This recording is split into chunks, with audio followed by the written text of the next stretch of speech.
Ladies and gentlemen, if everyone would please stand, and gentlemen, remove your caps as we honor our nation in the playing of the national anthem.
And welcome back to Greeneville, Tennessee, getting set for Oak Ridge High School baseball. The Wildcats of Oak Ridge taking on the Green Devils, the defending state champions of Tennessee. They had a record of 38-7 a year ago, knocked off Munford in the state championship ballgame in their classification.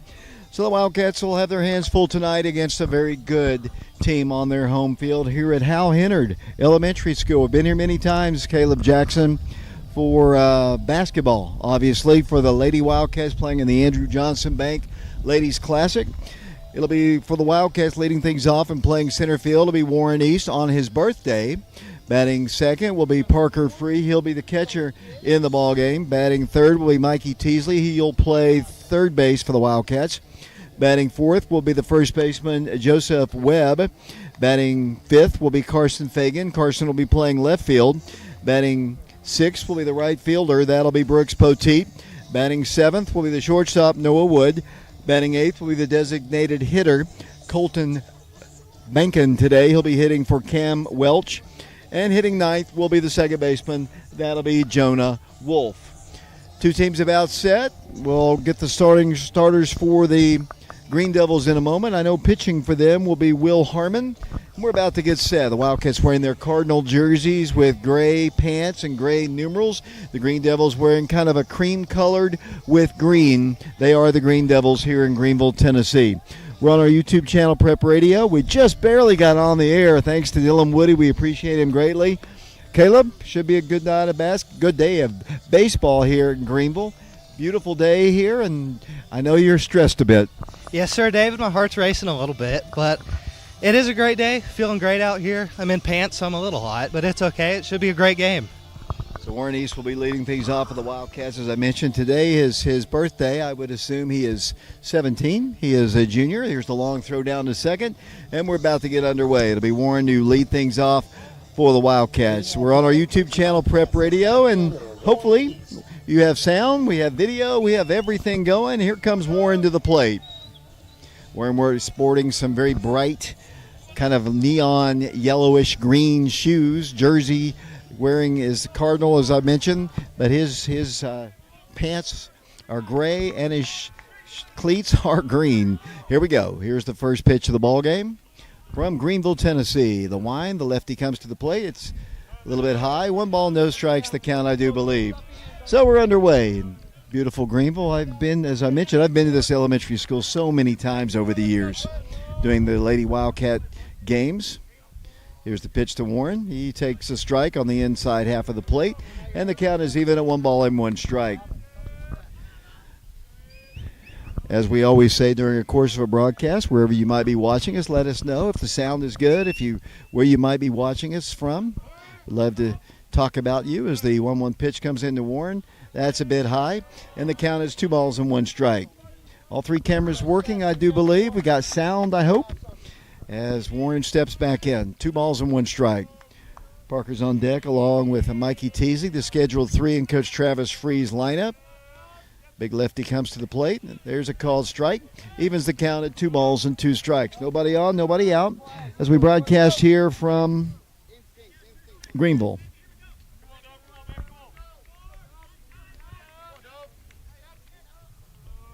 Warren steps back in. Big lefty has the sign.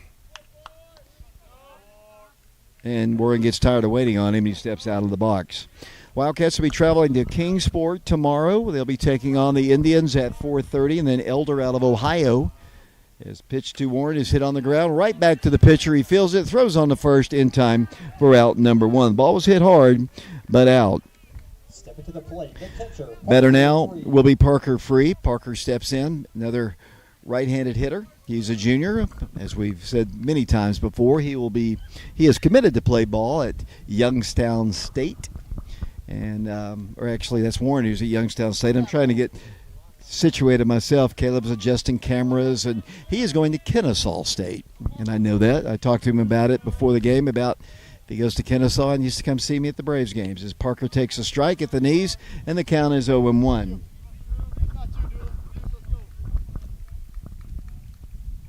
Don't have our big crew. It's just Caleb Jackson and myself here, so he's a little stressed. Pitches up high. Yep, a call a strike, a high strike, a little bit above the belt. And the count is 0-2. Mikey Teasley's on deck. Wildcats coming off of a couple wins over Ray County Monday and Tuesday. Here's the 2-strike pitch to Parker. Is hit foul. And the count remains at no balls and 2 strikes. Now the Wildcats, as I mentioned, they'll be playing at Dobbins Bennett Kingsport, and we've found this in other sports. They do not allow live streaming of their ball games, which is unfortunate. They don't even cover their away games, but they say they want exclusivity on their sponsors for their home games. We can do the Elder ball game, which will be the second game tomorrow, and then the Saturday 10 a.m. ball game we will broadcast as well. And then we'll have the games against Farragut next week from Oak Ridge and from Farragut. 0-2 pitch to Parker is low, and the count is 1-2. Reports are good, Caleb. Sound is good. The picture is good. And hopefully people are watching, and you'll check the chat. We'll periodically check who's watching our broadcast and where. And I'll run down our sponsors, of course. Pitch to Parker is cut on and missed, and that is a strikeout, and that is out number 2 here in the first inning, and the batter will be the third baseman, Mikey Teasley. I've never broadcast from this place before, baseball anyway. I've mentioned several times already in the broadcast. I've been here, 100 times for basketball. Mikey steps in, nobody on, 2 outs, top of the first inning against the state champion Green Devils. Another high strike called. And the count is 0-1. As long as they're consistent, that's what the players will tell you. As long as the umpire's consistent with that strike zone, they're okay with it. Mikey looked back and said something to the umpire. Here's the 1-strike pitch to him. In a right field, that's a base hit. In the corner, let's see if Mikey's got one. He is heading towards second. Here's the throw, a head first slide, and that is a 2-out double for Mikey Teasley. And the Wildcats have a runner in scoring position. The batter now will be Joseph Webb. Ball just kind of hit it to the opposite field, went all the way down to the wall. The dimensions, we got 285 to right. Center field, I do not see the number, but down the left field line is 315. Of course, my eyes are not great. Could you see a center field distance for my Caleb doesn't either, so it isn't just me. Joe bats from the right side against the left-hander. The long look in by the Green Devil. Here's the pitch. It's down low, a ball. 1 ball, no strikes. Carson Fagan is on deck. There are 2 outs. Runner at second, Mikey Teasley. First hit of the ball game, a double to right field. Wind blowing pretty strong from right towards us as the pitch to Joe is thought about swinging, takes a strike, and the count is even at 1 strike. Are you getting used to the different camera angles, Caleb?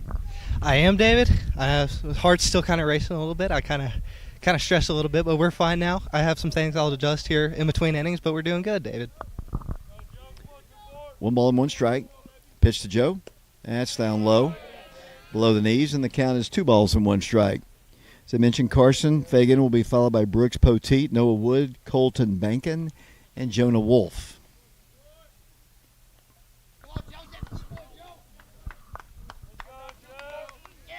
Webb back in. Runner takes his lead off a second. The pitch to Joe is cut on a missed.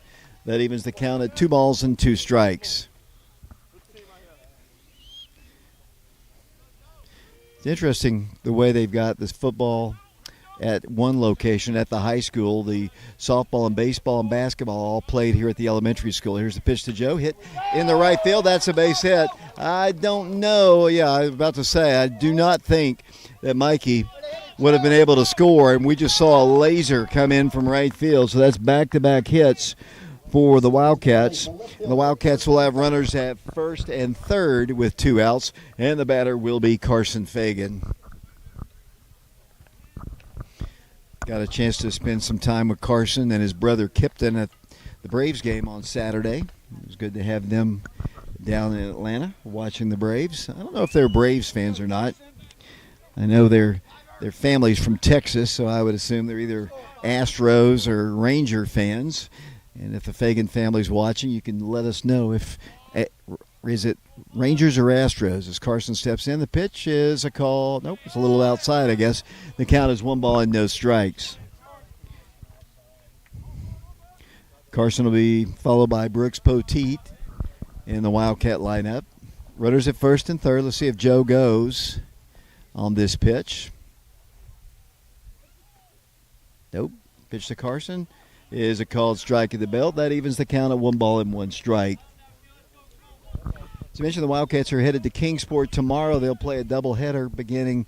The original schedule, I guess, is 4:30. I assume that has not changed. They'll play Dobbins-Bennett and then Elder, Ohio. Pitch to Carson with the runner going. Here's the throw down, and it bounces away, and the Wildcats are going to score. The Wildcats come in. The fielder thought that he had recorded the out, but that is a stolen base for Joseph Webb, and the Wildcats have the first run of the ball game as Mikey Teasley comes in to score, and the Wildcats have another runner in scoring position. That's the Oak Ridge dugout. We're about 15 feet from them. 1-0 Wildcats as we play here in Greeneville. State champions a year ago, 37-8. Pitch to Carson, hit foul. Back to the screen. And the count is 2-2. 1 run in, 1 on. Joseph Webb down at second base.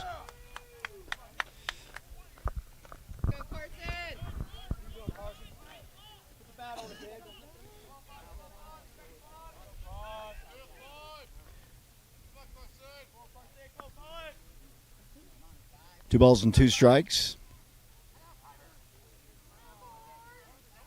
Here's the pitch. Carson swings and he misses, and he struck him out. But the Wildcats do pick up a run. They lead Greeneville 1-0. Hits by Mikey Teasley.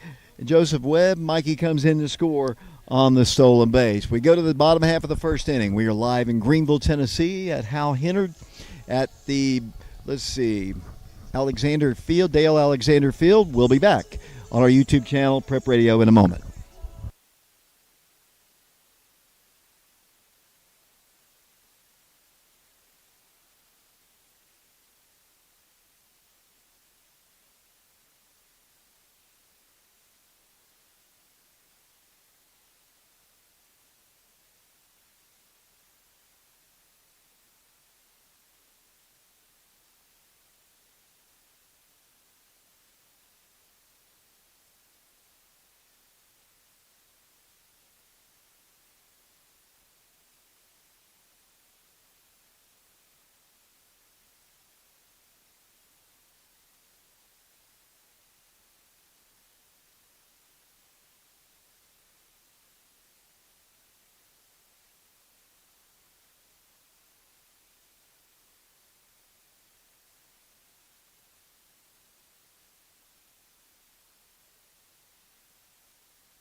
Welcome back once again to Greeneville, Tennessee, where the Wildcats have taken a 1-0 lead over the Green Devils. And we start play here in the bottom half of the first inning. Wildcat pitcher is Cam Welch. Cam's a senior, and he'll be facing Maddox Bishop, Kane Ricker, and Tegan Begley, the scheduled hitters in the Green Devil lineup. 1-0 Wildcats, and here's the first pitch from Cheeto. It's up high, a ball, 1 ball, and no strikes the count.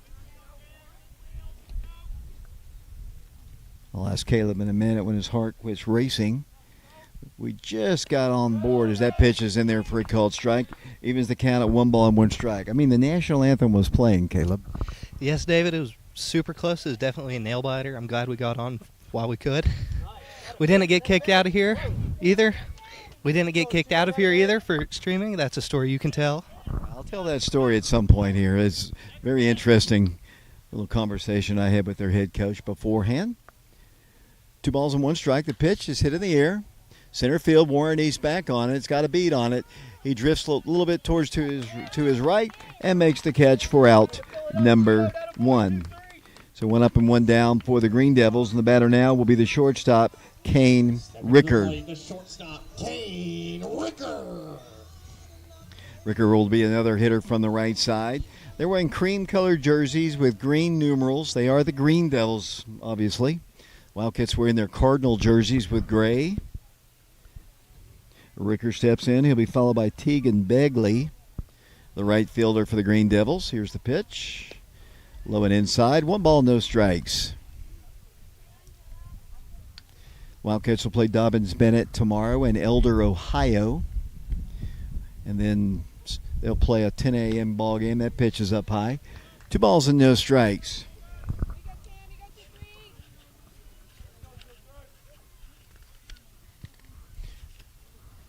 Cam Welch comes to the plate. Just a little bit low, I guess. And the count is 3 balls and no strikes. 1 out, nobody aboard. We're in the bottom of the first inning in a 1-0 ball game with the Wildcats on top. Pitch to Ricker is a called strike. And the count is 3-1. Got some shout-outs we're going to go to between innings. People watching our stream. We appreciate all of you. And, of course, our sponsors. Cam to the plate. Ripped in the right field. That's a base hit. Solid hit. Picked up by Brooks Poteet. The wide turn, but he picks it up just in time and brings it into the infield. And that is a 1-out single for Kane Ricker. Very similar to the hit that Mikey Teasley had. The ball was hit right on the button. And here's Tegan Begley. He is the right fielder. He'll be followed by the pitcher, Will Harmon. As I mentioned, this team won the state championship in their classification last season. They were 37-8 on the year. Had another fine season. Cam's pitch is I don't know, looked pretty good. Count is 1 ball, no strikes. Cam has the sign from Parker. I'll get the defense in a moment. There's a called strike. First baseman today is Joseph Webb. The second baseman is Jonah Wolf. The shortstop is Noah Wood. Third baseman is Mikey Teasley. Carson Fagan is in left. Warren East is in center. There's the next pitch. We got a squeezing strike zone by the umpire. 2 balls and 1 strike. Right fielder is Brooks Poteet. I mentioned Parker Free as the catcher.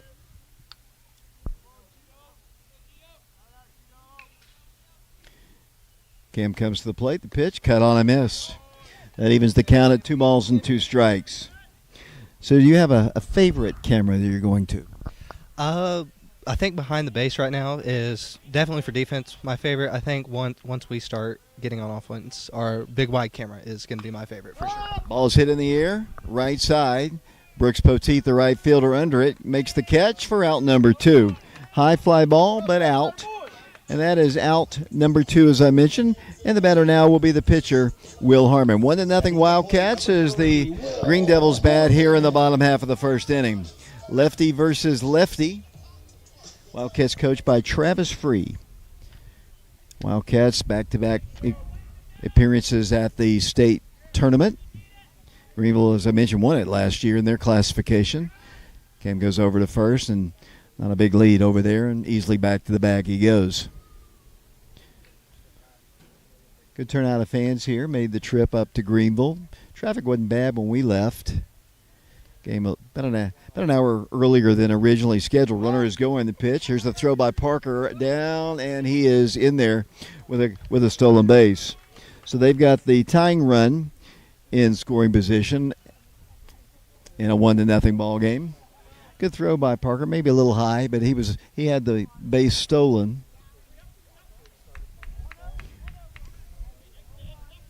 No balls, 1 strike.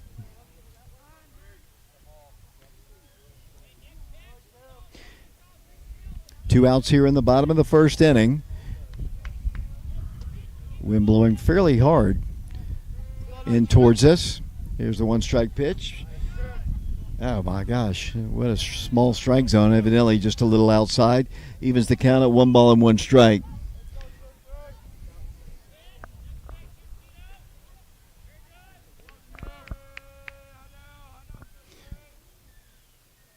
Pitch. There's a called strike. Let's see what the count is. The umpire. Scoreboard says 2 balls and 1 strike. I thought he called that first one a strike. We'll just go with the scoreboard as of right now. 2-1 pitch. Cut on a miss. That is strikeout, and the scoreboard was right, and that is a strikeout swinging, and that is out number 3. They pick up a base runner. They leave him stranded. Caleb Jackson, you've got people watching. Yes, sir. We'll go top to bottom from the chat. First off, on the chat, Dylan Woody saying, "Great job, Caleb," after we got this stream running. Next, we have Eric Schmidt. He says, "Thank you so much for the coverage, watching from Spokane, Washington." David, this is all the way across the country. My grandpa's from Mount Vernon. Next, we have Douglas Green Lee watching from Oak Ridge. Everything's coming in great. Douglas, thank you. Great supporter. And then last but not least, my friend Barry Houchin says, "Way to go, Caleb." Barry, take pictures with him. I'm a photographer. He's a photographer. We have a great relationship. Love you, Barry. And David, that's it. Appreciate you watching our broadcast here. I'm going to turn the mic off because they're playing music. We'll be back to Greeneville, 1-0 Wildcats as we go to the second.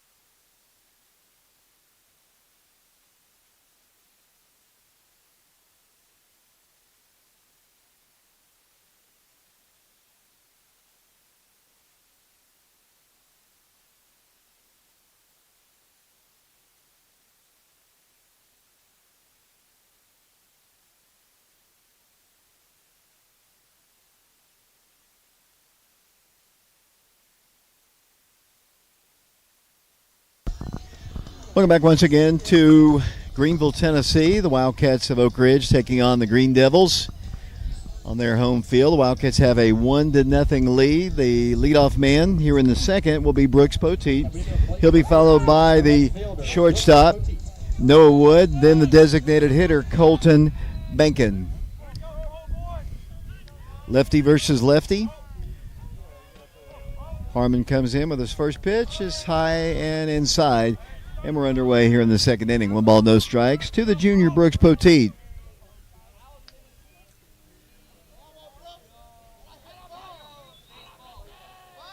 The wind, the pitch, comes through the catcher and hits the umpire dead in the chest, and he's going to have to walk it off just a bit. Oh, the catcher, I guess, either he missed it, if it came straight through and plowed right into his chest, and the other umpires get together. I'd like to thank all of our sponsors for our broadcasts this season. I'd like to thank Laura Lynn Green with State Farm Insurance, the class of 1989, who encourages all other classes to get involved as well. Sexton Automotive of Oak Ridge, Todd Fox, and the Fox Insurance Group, East Tennessee Spine and Sport, Mike Kelly with Betsy Coleman Realty, and of course the Fagan family has been great sponsors for our broadcast as well. I'd like to thank Mike Kelly for doing our ball game the other day, the Ray County ball game. Not that he was the third team guy, but or maybe even the fourth team guy, but he was our guy that day, and he did a fantastic job with the broadcast. And I'd like to thank him for filling in for myself, for Alex, and for Ben. He did a great job. 2 balls and no strikes to count. Nobody on, nobody out. We're in the second inning, 1-0 Wildcats. Brooks Poteet the batter, lefty versus lefty. Harmon, the wind, the 2-0 pitch. That's up high, 3 balls and no strikes.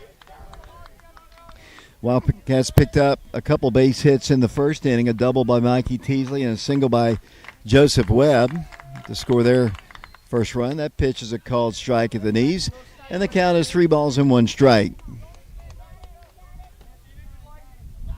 We got here in plenty of time, but things just did not work. I don't know. Maybe the computer needed an update as the pitch is hit on the ground. Softly, it's going to be a bang-bang play. Fielded, and he is called out. Bang-bang play at first. Brooks almost beat it out, but that is out number 1.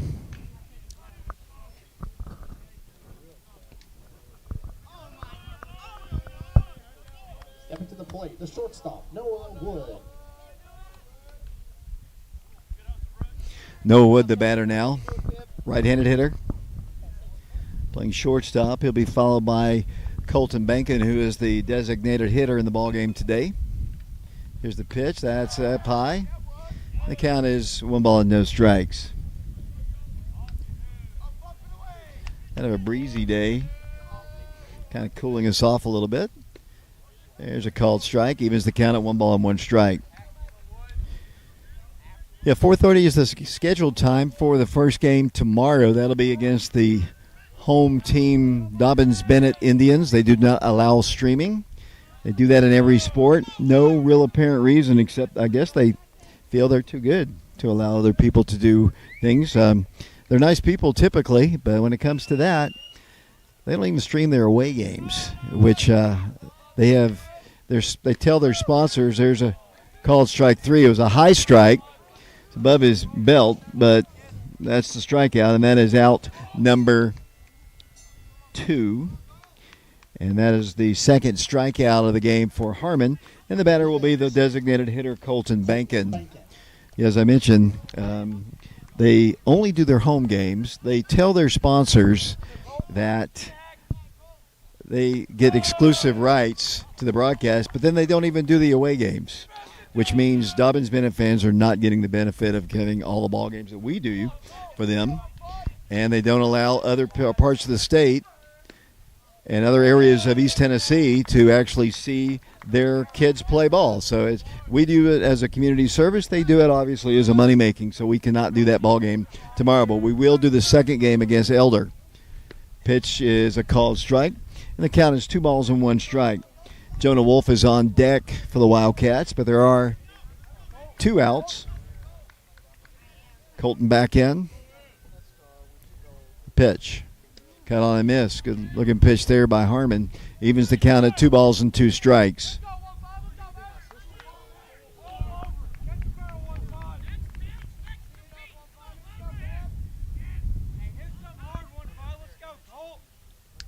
Pitch to Bankin. Hit foul.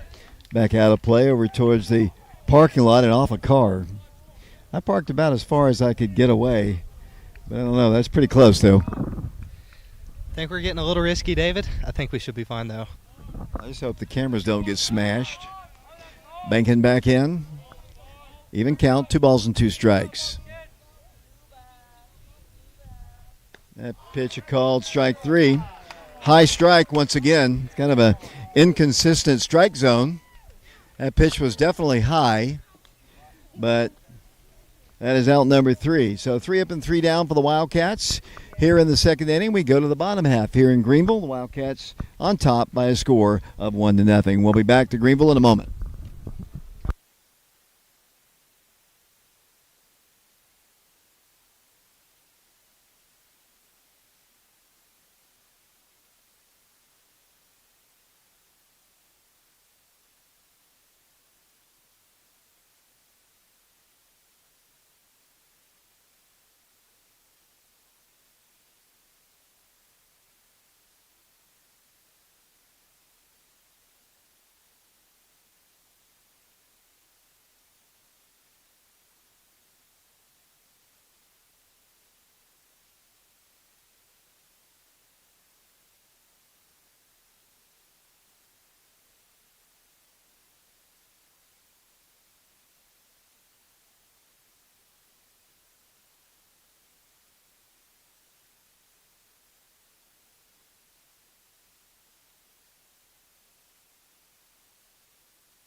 Welcome back once again to Greeneville. Thanks for tuning us in on our YouTube channel, Prep Radio.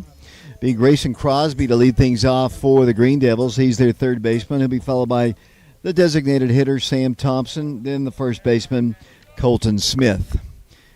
Cam Welch beginning his second inning of work. Gave up a base hit and struck out a batter. And the first pitch is cut on and missed, and the count is 0-1.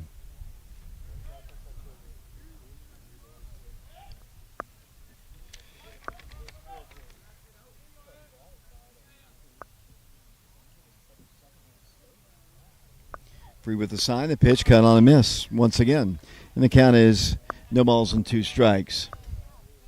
We will do the ball game as well on Saturday. That'll be a 10 a.m. ball game from Johnson City.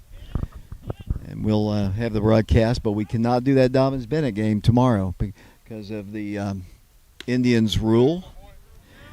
They don't understand it, but you know that's their prerogative. It's their product. Doesn't get the community service that we try to do in Oak Ridge. 1 ball, 2 strikes. They are allowing us to do the other ones, though, just not their games. That pitch is hit foul. Back to the screen. Caleb Jackson is our engineer for this ball game, working 3 cameras. He's running from camera to camera to camera, which is amazing. Actually, I don't know how you do that. Caleb, oh, he's at the other camera. I can't talk to him. Pitch to the plate, hit in the air to left field. Carson Fagan under it, makes the catch easily for out number 2.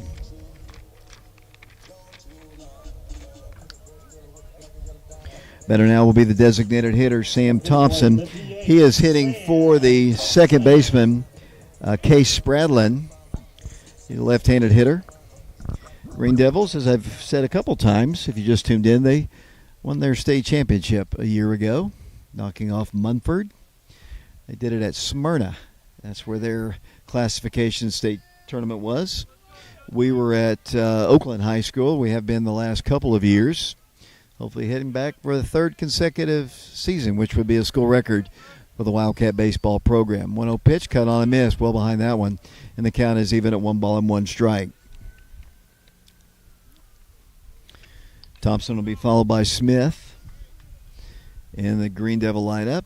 He swings through that high pitch, and the count is 1 ball and 2 strikes according to the scoreboard.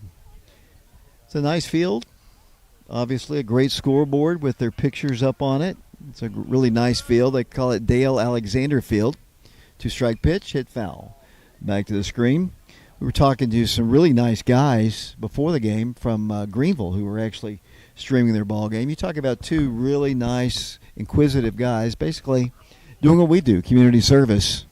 And we almost didn't get on the air because of the head coach here. He just didn't really want us to do it. I could tell, even though we had permission. But we're on. That pitch is down low. Caleb, do you think we're ready for two reasons? Get on the air because of technical reasons and because of him? I think so, David.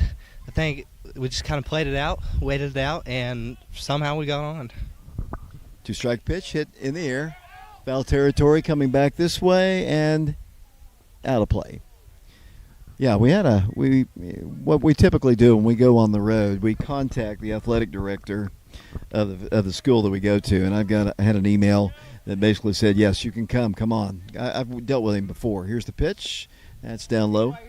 And the count is full now, 3 balls and 2 strikes. And, you know, we've dealt with Greeneville for years actually, and the head coach just wasn't really too excited about us doing the game. 3-2 pitch from Cam Welch, hit foul again. Back out of play. And once again, we've got a 3-ball, 2-strike count. We'll check the stream. If you're watching right now, we'd love to know where you're watching from. I'd like to know where the Fagan family sides, with the Rangers or the Astros. That's where I want to know. So we'll find out here in a bit. They're one of our people who have donated to get our broadcasts on the air. 3-2 pitch, hit in the air again. Foul. Off to the left and out of play once again. Sam Thompson is making Cam Welch work for sure.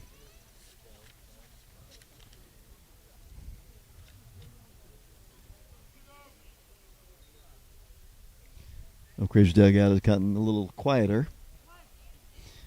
Thompson back in. 3 balls and 2 strikes. Welch has the sign from free. 3-2 pitch. Pretty close, but evidently a little out of the strike zone, and that is a 1-out walk.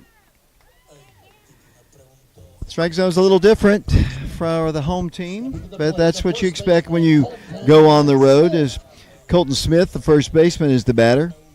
1 out here in the second. 1-0 Wildcats. Ridge has out hit the Green Devils 2-1.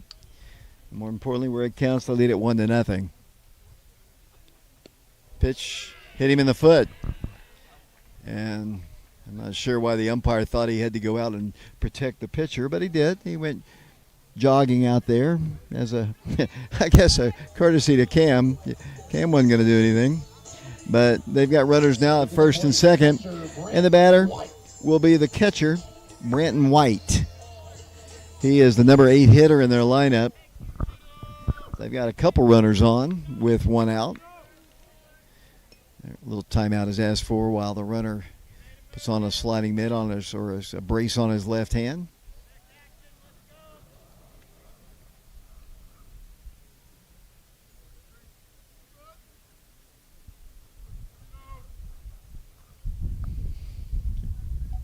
Cam Welch back in. As I mentioned, this is the number 8 hitter, White. And the pitch from Cam is way up high. 1 ball and no strikes. Next week, the Wildcats will take on the Farragut Admirals in the showdown of District 4. The Wildcats currently stand 1 game behind the Admirals. We'll talk about that after this pitch.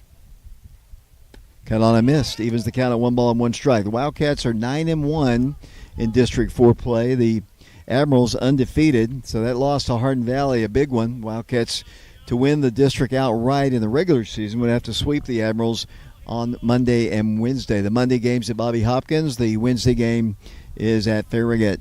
And those will be the final district ball games for the Wildcats this year. The Wildcats, that lone loss to Hardin Valley.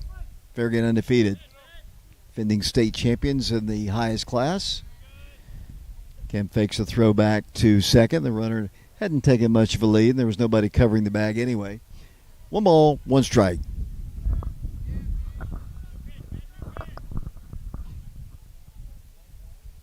Pitch, cut on and missed. And the count is 1-2. Got some rain heading our way. Tommy and Martha Lee tell us. Hopefully we'll be out of here by then. Down in Oak Ridge right now. 1 ball, 2 strikes. Pitch, that's up high. 2 balls and 2 strikes. I'm going to ask you again, Caleb Jackson, what's your favorite camera? I'm still staying behind the plate, David. So I'm digging it right now. 2 balls and 2 strikes, 2 on, 1 out. We're in the bottom of the second. Cam comes to the plate. That's way up high. He's 1 pitch away from perhaps loading the bases. Got to throw a strike right here. The big senior left-hander. I know his brother Kyron Welch is watching our broadcast today on our YouTube channel, Prep Radio. 3-2 pitch. Cut on a miss. Came up with a big pitch right there, and that is strikeout number 2 for Cam. And the batter now will be stepping to the plate, the left fielder, Jackson Winter. Jackson Winter. He's the left fielder. He's the number 9 hitter in their lineup. Cam trying to get out of trouble. He has runners at first and second.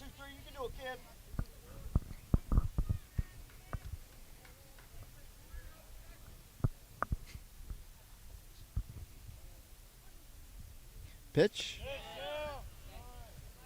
In for a called strike, and the count is 0-1.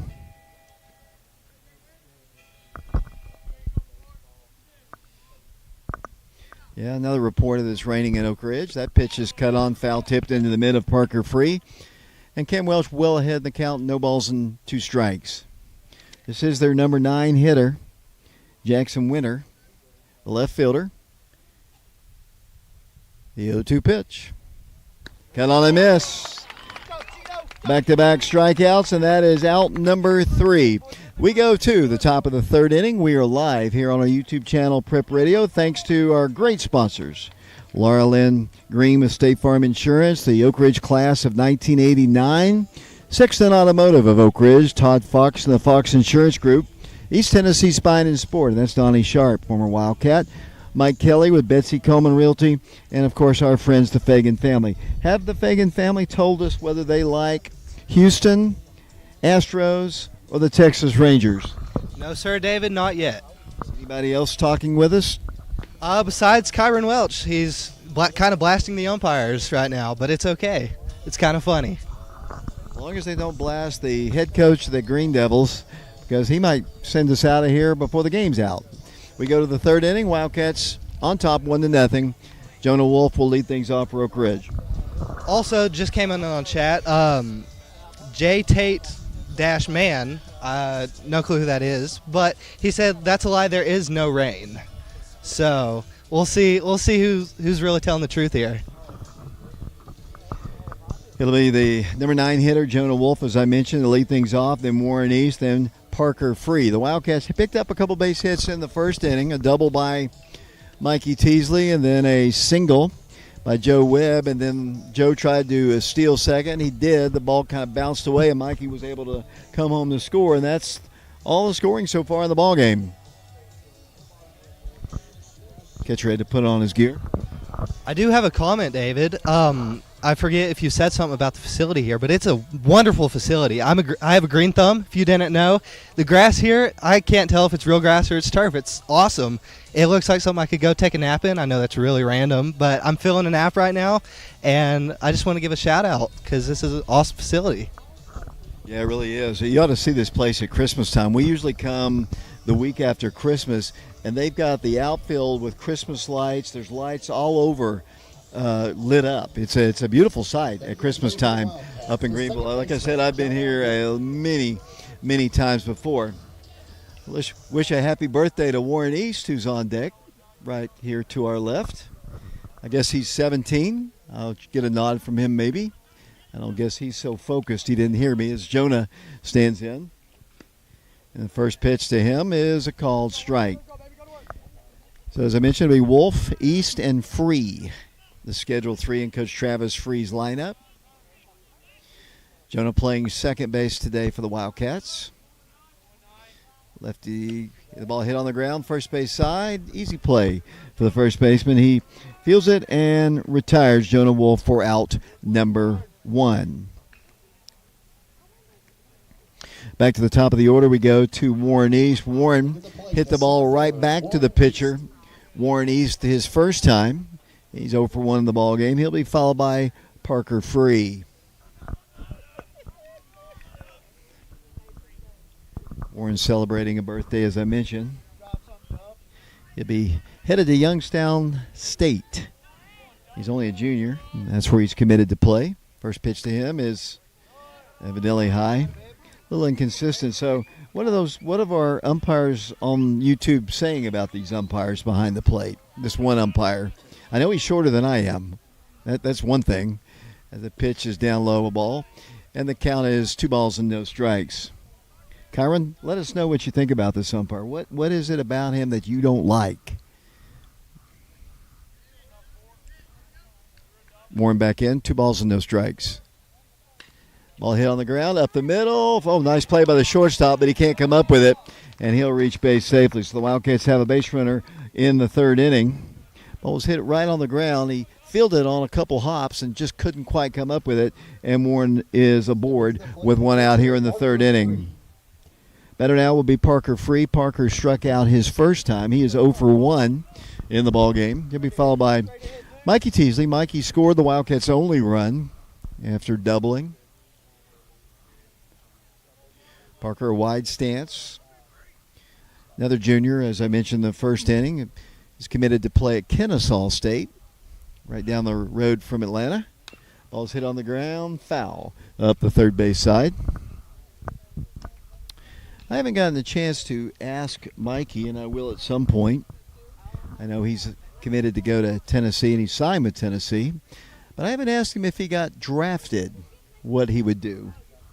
And he's focused too. I mean, I'm 10 feet from him, and he's focused. He's locked in. Warren takes a good lead and draws the throw over to first, and back to the bag he goes. First base coach for the Wildcats is Kevin McKeithen, former Wildcat baseball and football player. Also played a little basketball, I think his freshman year. Travis Free is the third base coach for the Wildcats. One strike the count to Parker. Good lead going. They've got him picked off. If they get a good throw, he hesitates. Here's the throw, and Warren is in with a stolen base. He drew the throw, and he went ahead with the throw. The first baseman kind of double clutched, and Warren has a stolen base. And he's in scoring position with one out. And Parker has a no ball, one strike count on him. Wind's still blowing pretty hard. Not a cloud, hardly a cloud in the sky. Over toward the mountains, there's a little cloud cover, but for the most part, just blue sky. Here's the pitch to Parker. Cut on and missed. And the count is 0-2. Free will be followed by Mikey Teasley, as I mentioned. Caleb Jackson, our engineer, he didn't get a hamburger, so we don't have a report on the concession stands here. I know the two nice ladies that I dealt with earlier, extremely nice. Here's a two-strike pitch. That's up high. And the count is 1-2. But you do have an intention to go, right? I do, David, if you pay.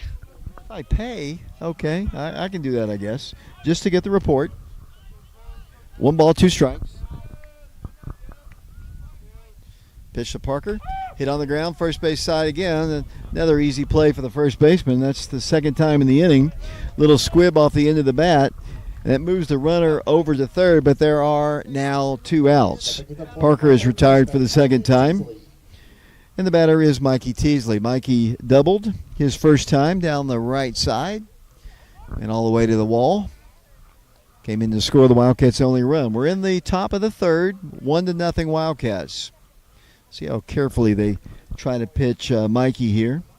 Pitcher for the Green Devils is Will Harmon. Will has 4 strikeouts in the ballgame. Pitch to Mikey is a high strike. That's so inconsistent. That pitch was up high, and he called it a strike. And the count is 0-1. We got a camera right behind the plate. No balls and 1 strike. Pitch. There's a called strike at the belt. And the count is 0-2. So Mikey needs to be a 2-strike hitter. There's 2 outs. Runner at third base. Warren East in a 1-0 ball game here in Greeneville. Harmon has the sign. Here's the 0-2 pitch. Mikey swings and he foul tips it into the mid, and that is a strikeout. So the Wildcats pick up a base runner.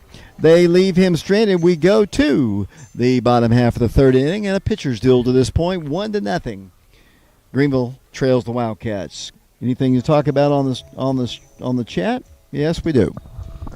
David, the gentleman that said there's no rain in Oak Ridge and that Jerry was lying, he now says it's raining in Oak Ridge. And also Chad, I'm going to butcher your last name. I'm so sorry. Chad Linthicum? Oh, I'm so sorry. But he says shout out to the Free family, Welch brothers, Fagan brothers, and for all coming to support the Boys and Girls Club baseball last week. It was great to have them stop by the 12U game. Always good to support the boys club and our good friend Alex Myers. We're live here at Greeneville at the Hal Hennard Elementary School at Dale Alexander Field. Wildcats on top 1-0. We'll be back to Greeneville in a moment.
Welcome back once again to Greeneville, Tennessee. I know the Fagan family maybe just tuned in. I've been asking you down in Amarillo, Texas, if you are Rangers fans or Astros fans. I didn't take them, but I kind of got Kipton and Carson into the Braves game on Saturday. I'd like to know if you're Rangers fans or Astros fans. Are you cheaters or are you Rangers fans? As Cam Welch starts the third inning, first pitch is up high, a ball, 1 ball, no strikes. Top of the order, Maddox Bishop. Maddox flew out his first time. He's 0 for 1 in the ball game. He'll be followed by Kane Ricker, then Tegan Begley. Pitch, inside corner at the belt for a called strike, and that evens the count at 1 ball and 1 strike. Astros or Rangers? Cheaters or law enforcers?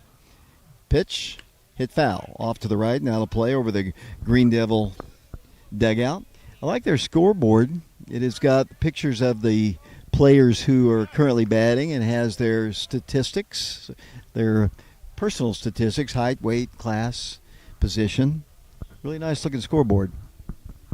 1 ball, 2 strikes. The pitch, that's up high, about shoulder level. Evens the count at 2 balls and 2 strikes. We appreciate Dylan Woody, did some technical work for us, and we greatly appreciate him. We wish he was going with us tomorrow to Kingsport. 2-strike pitch. Foul tipped, and Parker couldn't hold on, gets behind him, and the count remains at 2 balls and 2 strikes. We'll get that hamburger report. I know your mom was excited about that. Caleb. 2 balls and 2 strikes. Caleb Jackson is helping us here. Caleb Riker was coming, but school got in the way. That pitch is called a strike on Mikey Teasley on that same pitch, but the count is now full now, 3 balls and 2 strikes.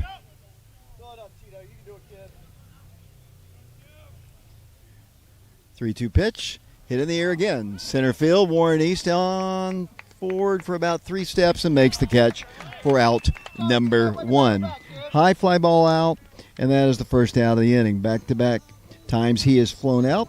And we go now to the shortstop, Kane Ricker. Kane had a single his first time to right field and stole a base.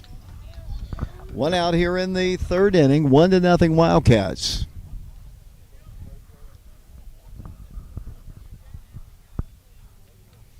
Here's the pitch, hit in the air again.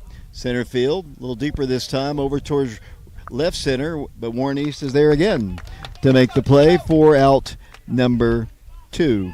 And the batter now will be Tegan Begley. He flew out to Brooks Poteet, actually lined out to Brooks Poteet in the first inning. He right fielder to right fielder, and he bats once again with 2 outs and nobody aboard here in this third inning.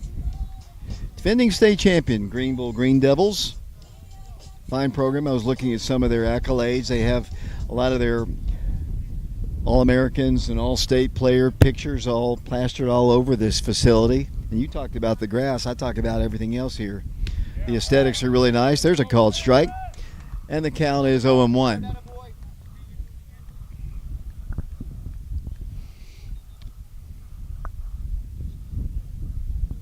Cam comes to the plate. That's a little bit low, below the knees, and it evens the count at 1 ball and 1 strike. You'd be able to see a little bit better. The sun's still brightly shining. I just want to get home before it rains. Here's the pitch, cut on a miss. Swung right through it, and the count is 1-2. That was Coach Freed. You might have been able to pick up on the microphone, yelling from the Oak Ridge dugout. 1 ball, 2 strikes, 2 outs, nobody aboard. We're in the third. That pitch right at the knees. Just a little low perhaps, and the count is even at 2 balls and 2 strikes.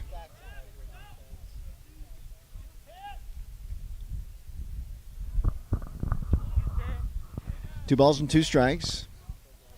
Cam kind of steps off the rubber, kind of resets himself, looks into his junior catcher Parker Free. Here's the 2-2 pitch. Oh, hit him. And once again, the diminutive umpire tracks him down the first base line. And there's a 2-out base runner.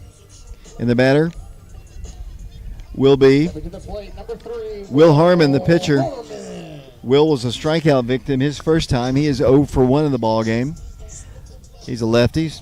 With the exception of the 2 hits in the first inning, he's been really good, as have the Wildcat hurler.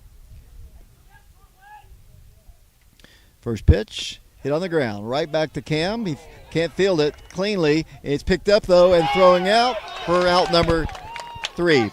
Slow runner down the line. The Wildcats, it bounced off of Cam's glove. The Wildcats pick it up. I think it was perhaps Jonah Wolf who picked it up and throws him out for out number 3. So the Green Devils pick up a base runner. They leave him stranded. We go to the top of the 4th inning here in Greeneville, Tennessee. 1-0 Wildcats. We'll be back in a moment.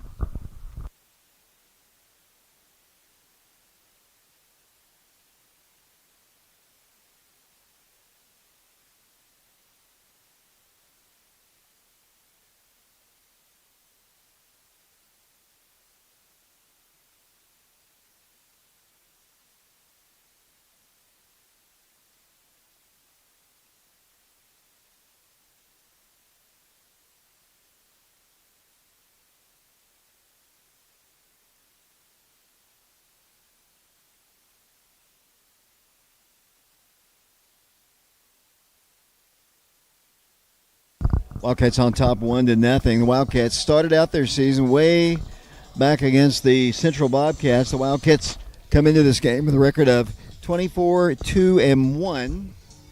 The Wildcats, as I mentioned, 9-1 in district play. Wildcats coming off, let's see, looks like 5 consecutive wins over Central, Bearden twice, and Ray County twice. Cam Welch came into this game with a 3-0 record on the year. The winningest pitcher so far has been Mikey Teasley. He is 6-0 on the year. Joe Webb is 5-0. Jackson Gary is 4-0.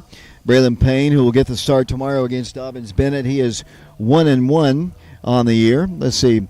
Isaiah Wilson, he is 3-0 on the year. I'm trying to run down Carson Fagan, 1-0, and that's about all. Tri Sharp, 1-0 on the season for the Wildcats. Here we go in the top of the 4th inning. And leading things off will be Joseph Webb. It'll be Webb, Carson Fagan, and then Brooks Poteet, the scheduled 3 in Coach Travis Free's lineup. Caleb is eating that hamburger. Jenny. We'll get that report here in a bit. Stepping to play for the Wildcats. First baseman, Joseph Webb. Joseph Webb had a single and a stolen base his first time.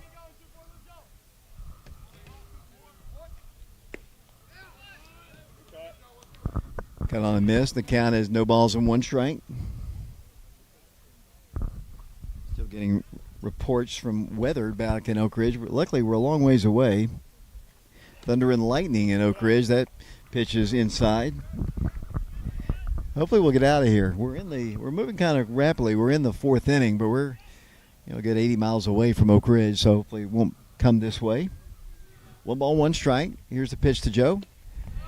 It's low. 2 balls and 1 strike. Caleb would have given the hamburger report, but he's got the hiccups right now. I know you all are interested in knowing his personal situation. There's a called strike at the belt. And the count is even at 2 balls and 2 strikes. Nobody out, nobody aboard for the Wildcats as they bat in the 4th in a 1-0 ball game. Harmon bends his knees, has the sign, 2-2 pitch. Cut on a miss. And that is a strikeout swinging. And that is back-to-back strikeouts for Harmon. And for him, that is strikeout number 6 in the ball game. And the batter will be Carson Fagan. Carson was a strikeout victim himself back to end the 1st inning when the Wildcats scored their only run.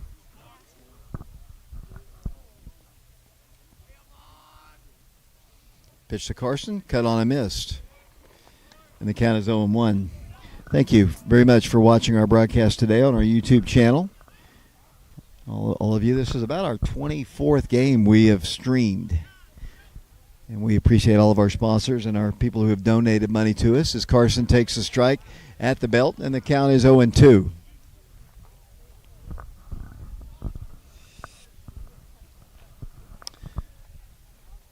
Kind of wondering how hot it is down in Amarillo, Texas right now. Okay, we'll go to Caleb and find that out. As Carson takes one, good-looking pitch from here, but we don't have a great angle. I can tell when they're high and low. I can't tell if they're off the plate a bit. I think that one obviously was. And the count is 1 ball and 2 strikes. Kevin McKeithen encouraging Carson. Wide stance. Here's the pitch to him. He swings and he misses. Kind of late decision to swing, and he swings through it. And that is the 7th strikeout of the ball game for Harmon. And Brooks Poteet will bat. Brooks grounded out to second his first time on a bang-bang play. He's the right fielder for the Wildcats. He is 0 for 1 in the ball game. He'll be followed by the shortstop, Noah Wood, but there are 2 outs.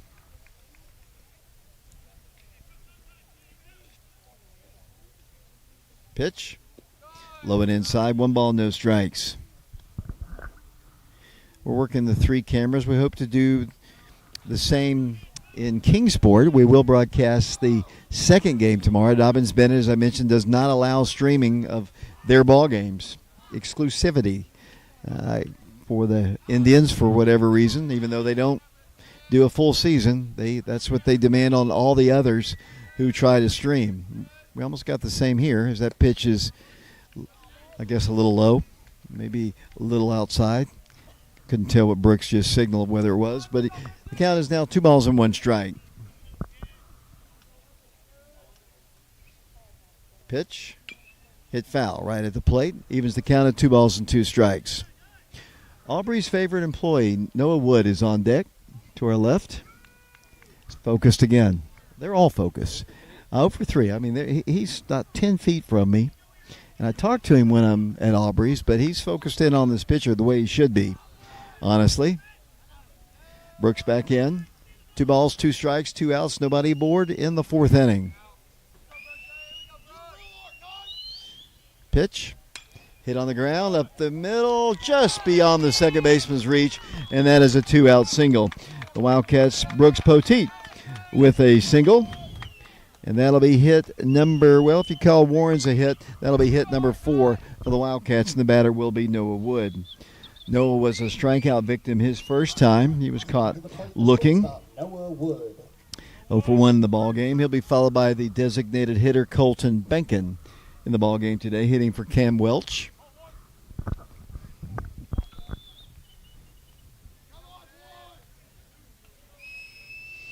Big lead at first for Brooks.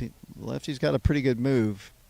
He better watch it. It's a big lead at first for Brooks Poteet. He takes a step back towards the bag. Coming to the plate. Ball is hit foul. Off to the right side. They give it a look, but it's over towards their batting cage to our right. They've got a batting cage at their facility here down the right field line. I don't know if you can see that on one of the other cameras. If you can see that. There we go. There it is, I would assume. Okay. Caleb Jackson has switched cameras for us. Appreciate our technical advisor today, Dylan Woody. And our technician, Caleb Jackson. Good lead again at first for Brooks Poteet. 1 strike the count to Noah Wood. He once again has got him picked off. As Brooks in a rundown right now. Here's the throw and the tag, and he's out. I warned him. He had a good move, and lefties typically do, and Brooks Poteet is caught stealing for the 3rd out of the inning. Wildcats pick up a base runner. We go to the bottom of the 4th inning. Live here at Greeneville on our YouTube channel, Prep Radio. Caleb Jackson, what do you got on the stream? Well, David, I got 2 things to say. I'll start with the more important thing, my burger review. If I were to rank burgers from what I've tried so far and what I've reviewed on air, I would say Bobby Hopkins Park, number 1. And then coming in close, Greeneville is number 2. And then I think I tried West.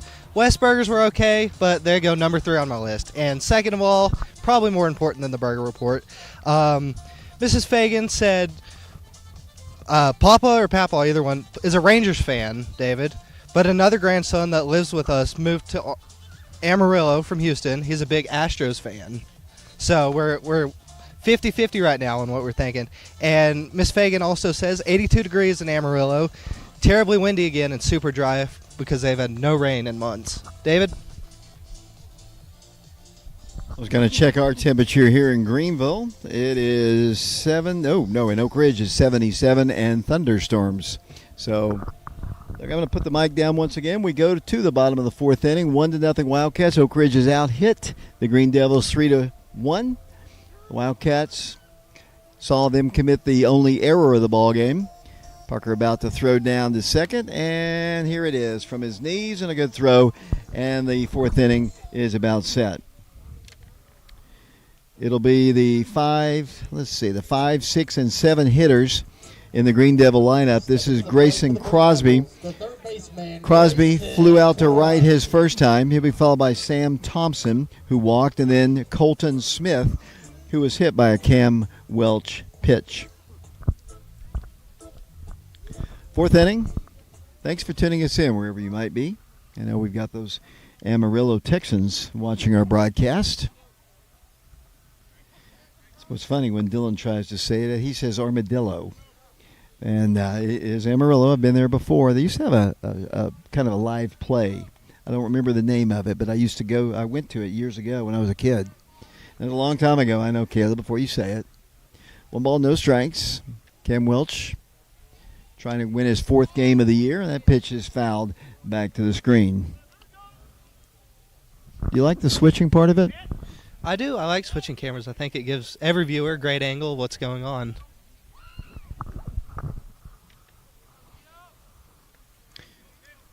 Crosby, the third baseman, back in. Has an even count. 1 ball, 1 strike. Nobody on, nobody out in the 4th.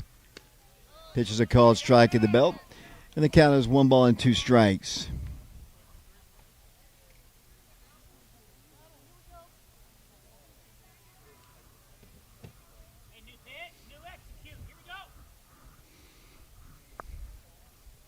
One-two pitch. Almost hit him. The count is even at 2 balls and 2 strikes. Cam's hit a couple guys today. He hit Colton Smith and he hit Tegan Bagley. Didn't want to make it full count here. He wants to get him right here, this 2-2 pitch. Ball hit on the ground, second base side, and fielded by the shortstop Noah Wood, and the throw not in time. And that is a leadoff single. Ball was hit right in a good spot between Jonah Wolf, the second baseman, right behind the bag. Noah made a good effort, couldn't get enough on the throw, and that is the tying run aboard to lead off the 4th inning. And that will be hit number 2 for the Green Devils, and the batter will be Sam Thompson. As I mentioned, Sam walked his first time. Short lead at first. Draws a throw, and back to the bag he goes. Number 6 hitter in their lineup. He is the designated hitter. He's hitting for Case Spradlin, the second baseman for the Green Devils. Good lead at first. Squares the bunt, hits it right back to Cam. He's got to play at second. He throws high, and they don't get him. He had a good throw, and he's out. But it caused Noah to go sky high for it, and he brought it down, but not before he reached base on the fielder's choice. So they've got runners at first and second with nobody out, and the batter will be Colton Smith. Colton was hit by a pitch his first time. Tying run at second, go-ahead run at first. Nobody out in the 4th inning. From Greeneville, Green Devils, the defending state title team. He squares the bunt again. There's a strike. I didn't see the count. I guess it was a ball. He didn't really signal. 1 ball, no strikes the count.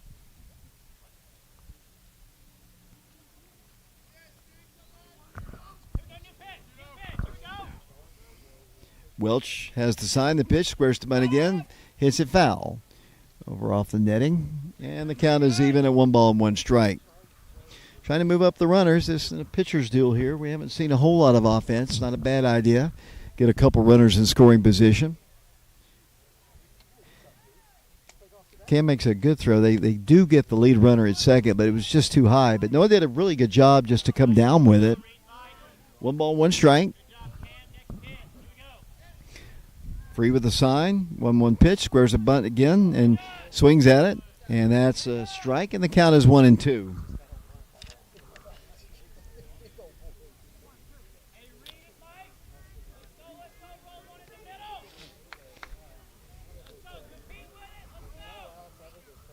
Right-handed hitter. 1-2 pitch. That's up high. Evens the count at 2 balls and 2 strikes. Colton Smith is the batter. As I mentioned, he was hit by a pitch his last time. 2 balls, 2 strikes. The pitch.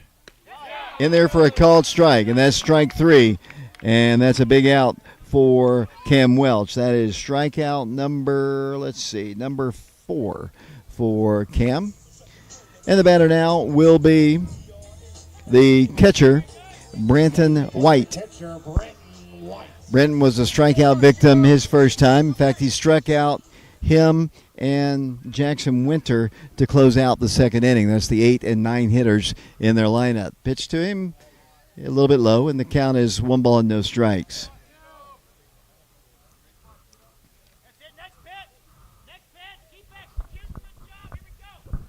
That is Coach Kevin McKeithen barking from the Oak Ridge dugout to our left.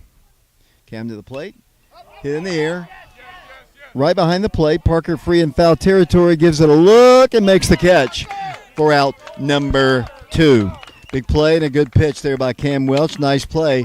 It was a high foul ball, but Parker was able to corral it. He staggered a bit, but makes the play, and that is out number 2. And the batter now will be Jackson Winter. As I mentioned, Winter 0 for 1 in the ball game, struck out his first time.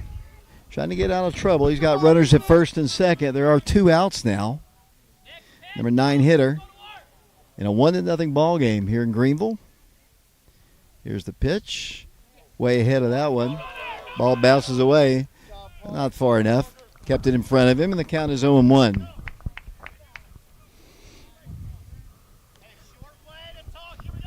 We didn't bring your brother with us this time, Caleb. I'm sure he would have loved the road trip to Greeneville. It's a beautiful town. Do some trivia in a minute. There's a called strike. Okay. What president resided in Greeneville, Tennessee? Andrew Johnson? Correct. Good job. I'll ask you another trivia question in a moment. Greeneville related. That ball is hit foul off to the right. What famous frontiersman from Greeneville died at the Alamo? Davy Crockett. You're exactly right. You're 2 for 2 there, Caleb Jackson. You don't need to go to history next year at Oak Ridge High School. You've already learned the basics, especially in Greeneville. It's a beautiful town, as I mentioned. Andrew Johnson, who became president and was the first president impeached, to be honest with you. No balls and 2 strikes. Ball's hit foul. He was obviously took over as president when Abraham Lincoln was shot, and was a Southerner, and was a little bit more for Reconstruction, and that's why he got impeached. Davy Crockett, volunteer state, went down to the Alamo and was killed. You ever seen the John Wayne movie? Of course you haven't. No balls and 2 strikes. Cam Welch trying to get out of trouble here in the 4th in a 1-0 ball game. Here's the pitch to Winter. Fouls it out of play and over towards the parking lot once again. I'll ask you some more history trivia questions if you'd like. Well, David, Mrs. Fagan, back on the chat again. She says the play you're talking about is called Texas, a fabulous musical performance in the Palo Duro Canyon. Been there before, thank you. Went there years ago. Really nice play. I'm glad they still do it. 2-strike pitch, that's up high. And the count is 1 ball and 2 strikes. 2 outs, 2 on. We are in the 4th inning. Big battle going on between Jackson Winter and Camden Welch. Welch trying to win his 4th game of the year.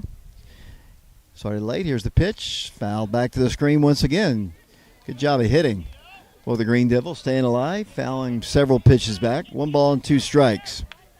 If you go up the road just a little bit towards Johnson City, there was what was going to be a state in the Upper East Tennessee area. I'll come back to you and see if you know the answer to that one. We'll be up in Johnson City on Saturday as the Wildcats, part of the Tribe Classic. That pitch is pretty good pitch. The behind-the-plate camera shows strike, but the guy who counts Didn't call it. 2 balls and 2 strikes. Cameras don't lie. 2 balls and 2 strikes.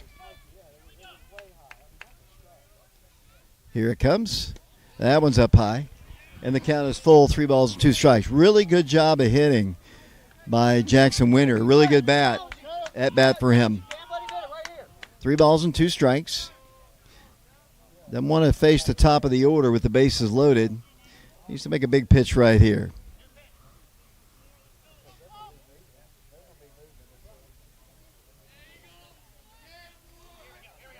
Three balls and 2 strikes. The pitch, runners going. That's ball 4. Down low, and the bases are loaded, and we go back to the top of the order. Good job. Good at bat there for Jackson Winter as he fouled off a lot of pitches. And here comes Coach Ball to talk with Cam Welch. Bases loaded. Facing their leadoff man, the center fielder, Maddox Bishop, who is 0 for 2 in the ball game, but has flown out deep on both occasions to left and to center. Our sponsors for Oak Ridge High School baseball, and we're going to be needing some more. We have about run our limit as we get towards the postseason. We got a couple Farragut games to go. We got some games going on this weekend as well. But we appreciate, and most of these are sponsors we've had since football and basketball season. We've got Laura Lynn Green with State Farm Insurance, Sexton Automotive of Oak Ridge. We've got Donnie Sharp with East Tennessee Spine and Sport. We've got the class of 1989. Chris Corwin and those guys, they do a lot. You can look at the pavilion on Kentucky Avenue up at Blankenship Field to see all the fine work and the money they've put into it, and they encourage other classes to get involved. Class of 89 is the most involved class I think I've ever seen. As Cam needs to make a good pitch at a big point in the game. Got a pitcher's deal going. There's 2 outs. But the bases are loaded. We've had a single. We've had a fielder's choice on what probably would have been the second out of the inning. And we've got a walk. And let's see what Bishop can do. The pitch to him. Breaking pitch, a good one. In there for a called strike, and the count is 0-1. Still not a cloud in the sky in Greeneville as we play in the 4th inning. Bases full of Green Devils. The pitch. Hit in the air again. Shallow. It'll be the shortstop, Noah Wood, calling for it. Makes the catch for out number 3. Good job of pitching for Cam Welch. He loaded the bases but made the pitches he needed to get out of the inning. So we go to the 5th inning with the Wildcats of Oak Ridge on top of the Green Devils 1-0. When we return, the Wildcats will have Noah Wood, Colton Bankin, and Jonah Wolf. It looks like we got somebody on the chat, Caleb. More people in the chat, David. Kyron, back in the chat again. He's saying, come on, Blue. I can agree with that. And Miss Thompson is in the chat. She did tell me her YouTube username was Georgia Girl at Heart is what it means. And she's saying that her son, I believe, Matthew Thompson, said he has seen the movie. I would say she's talking about Texas. David? I think she's talking about the Alamo with John Wayne. Obviously, it was a good one years and years ago.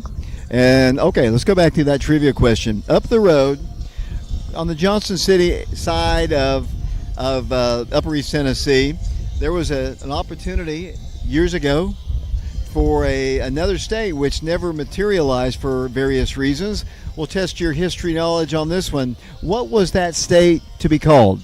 I was thinking in my head, I was about to say Washington. I know it's not Washington. I believe it's Franklin, named after Ben Franklin. Most definitely. But if you go up to Johnson City, I know hopefully we'll have a few people head that way for the weekend. You'll see various signs that say State of Franklin. Welcome to the State of Franklin. What would have been the State of Franklin, but just never materialized. We are going to the top of the 5th inning. It'll be Noah Wood leading things off for the Wildcats. Noah struck out looking his first time. He was at bat in the previous inning when Brooks was picked off, and he clean slate on him, and he takes one down low. 1 ball, no strikes, the count. As I mentioned, they do not allow streaming at Dobbins-Bennett of their ball games. It's ridiculous. Hopefully you're not listening. DeBusk he's a nice. Their athletics, a nice guy. I've met him many times. I mean, we go up there for football. We go up for basketball. They just don't allow it. They say their sponsors have exclusive rights, even though we're 100 miles away. And nobody's going to be going to their sponsors. There's a called strike. And the count is 2 balls and 1 strike to Noah Wood.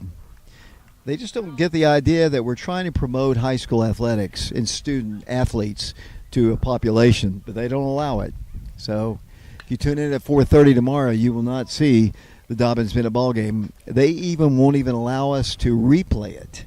They told us we will record it, and maybe somewhere down the road when they get into the 21st century, hopefully they'll allow us to play it. Noah has a 2 ball, 2 strike count on him. The pitch, that's hit foul over towards the Greeneville dugout. He kind of a stay alive kind of swing and popped it that way, and the count remains at 2 balls and 2 strikes. Designated hitter Colton Bankin is on deck for the Wildcats, then Jonah Wolf. That's the scheduled 3. Noah back in, 2 balls and 2 strikes to him. Ball's hit right back to the pitcher. He fumbles it, picks it up, throws, and he throws it away. Noah Wood is heading towards second, and he'll be aboard with a throwing error by the pitcher. And the Wildcats have a good start here in the 5th inning. 7 to the plate, the DH, Colton Bankin. So all the way down to second goes Noah Wood, and here's Colton Bankin.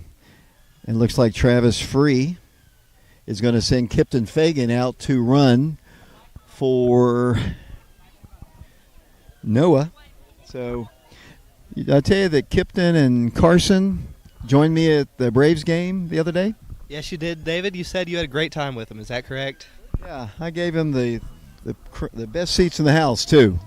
I'm sure they enjoyed that. Got him some free food. Got him some free entry. Free food, yeah, free food. I know you'd like that. I don't know about how much Carson and Kipton did. Runner at second base, that is Kipton Fagan. Colton Bankin, a strikeout victim the first time. He got caught looking on a high strike. Not a big target, but he called it. Here's the pitch. That's up high. That time called a ball, and the count is 1 ball and no strikes. I think I'm taller than the umpire. Think so, David. If it makes you feel better. 1 ball, no strikes. Nobody out. Runner at second base, Kipton Fagan. Harmon has given up 1 run. Ball is hit foul. Over into the parking lot again, and out of play. The count is even at 1 ball and 1 strike. Second baseman Jonah Wolf is on deck for the Wildcats.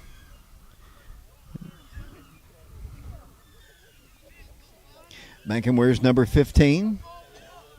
Pretty good hitter. Not a big guy, but I've seen him get several big hits in situations before. Kipton fakes the go towards third. The pitch is a breaking pitch in there for a called strike. Colton couldn't pull the trigger on it, and the count is 1-2. He got caught looking his first time. I'm sure he'll be swinging here. Harmon, left-handed pitcher for the Green Devils. Surprised we didn't bunt right here to get Kipton over to third. Can't do it now with 2 strikes. The pitch. Hit foul. Off to the right.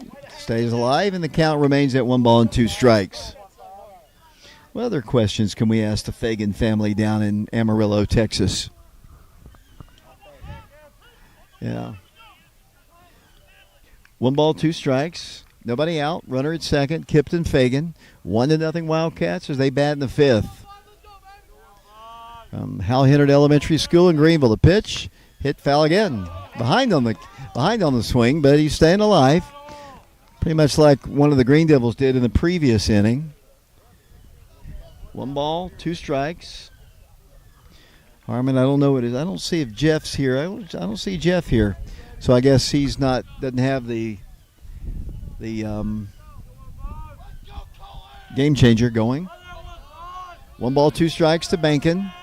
Good lead at second for Kipton. Here's the pitch. Low and inside. Good take there by Bankin, and the count is 2 balls and 2 strikes. Wolf is on deck, then Warren East. Wildcats have out-hit the Green Devils 3-2. The Devils have committed 2 errors to the Wildcats 1. Here's the pitch. Colton takes ball 3 up high. That didn't matter. They struck him out on a high pitch his first time. Colton, good eye there. Count full. Fagan, the base runner, not really being held on much. He's got a good pickoff move to first. Hasn't tried it back to second. Banking back in. The pitch to him. That's ball 4. Can't call that one a strike. And Bankin is the base runner. The Wildcats have 2 on. And the batter will be the number 9 hitter. And I would expect him to be bunting right here. Let's see. We're going to have a pitching conversation. Anything to talk about? Yes, David. Mrs. Fagan said that they sure did enjoy the Braves game so much. Thank you, and they are fun to be around. And then Kyron says, ask them how good the barbecue down there is in Texas. And I have a question, too, to the Fagan family. I have an aunt that lives in San Antonio and another one that lives in Austin. They always brag about HEBs. HEB really as great as they say it is. I have some cousins that live in Georgetown, Texas, and I had a great aunt that lived down there for many years. Georgetown. In fact, my cousin Bob, he had a fish restaurant down there. He did a lot of things, but towards the end of his, he's still alive. He might even be watching. I don't know, but he had a restaurant down in Georgetown, Texas. I think it was called Bob's Fish and something. I don't know. Maybe my family can get on the chat. Of course, everybody else's family's watching. Hopefully my family's watching, and they can tell me what Bob's restaurant name was. He had a lot of good food, and that was down in Georgetown, Texas. What I remember, I went to a wedding at College Station, but I landed in Austin, or I guess in Austin, I guess, and. What I remember, it was 11:30 at night. It was 11:30 at night, Caleb Jackson, that pitching conversation, and it was 96 degrees. That's what I remember. David, I would answer whatever you just asked me, but there were people yelling, and I couldn't hear. So it's hot down in Texas. That's all I really needed to say, basically. Wildcats have a runner at second. I don't know if that's Andy Hudson. I didn't see the runner. Maybe I can get a little help. Is that Andy Hudson at first? And I'm trying to get a little help as Jonah Wolf steps in. I expect him to bunt. They're in on the grass. Jonah, the number 9 hitter. And here's the pitch. He does square to bunt and takes one down low, and the count is 1 ball and no strikes. Andy Hudson is the base runner at first base. Bob's Catfish and More, I was just told. That was the name. Down in Georgetown, Texas. 1 ball, no strikes to Jonah Wolf. Jonah grounded out to first his first time. 1-0 Wildcats. Squares to bunt and bunts it. Past the pitcher. That's going to be a base hit. Infield single. What a hit by Jonah Wolf on the bunt. He got it past the pitcher. The third baseman came over to third to cover, and the Wildcats have the bases loaded with nobody out. In the top of the order, we go to Warren East. Golden opportunity. What a great bunt. Once it got past the pitcher, it was all she wrote, and the bases are loaded with nobody out, and the batter is Warren East. Warren reached on what they considered an error in the third inning. He also grounded out to the pitcher. Officially, according to the Green Devil scorekeeping, he is 0 for 2. Opportunity here for the junior Wildcat. Here's the pitch. Way outside. 1 ball, no strikes, the count.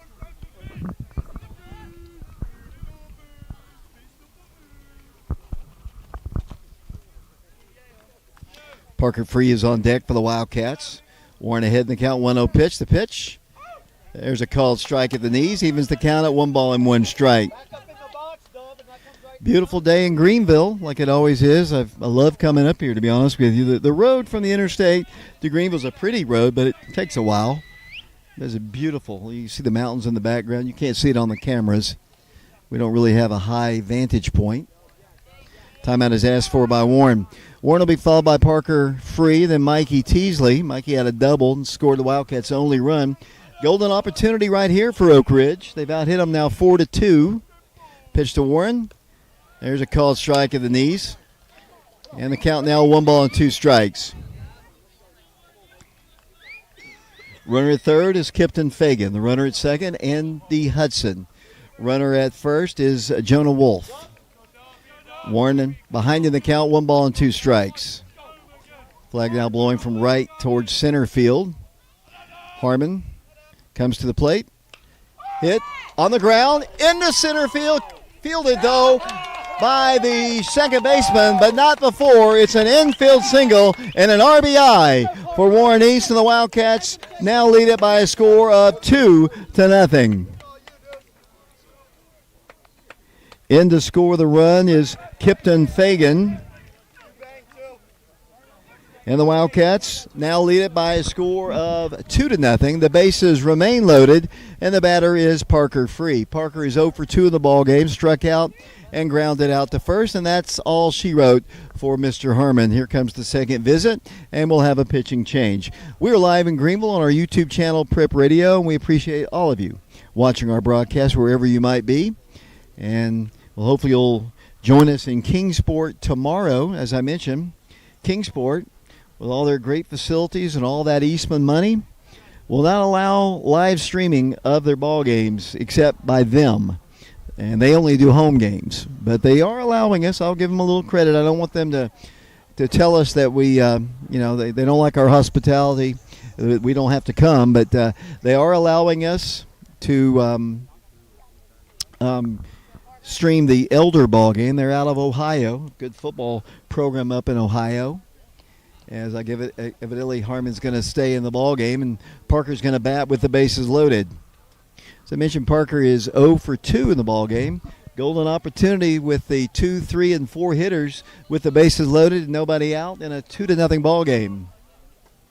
Infield in on the grass once again. The pitch to Parker. Foul tipped off the catcher, and he caught it in a sensitive area, and the umpire helps him out, and we'll give the umpire a little credit. He understands the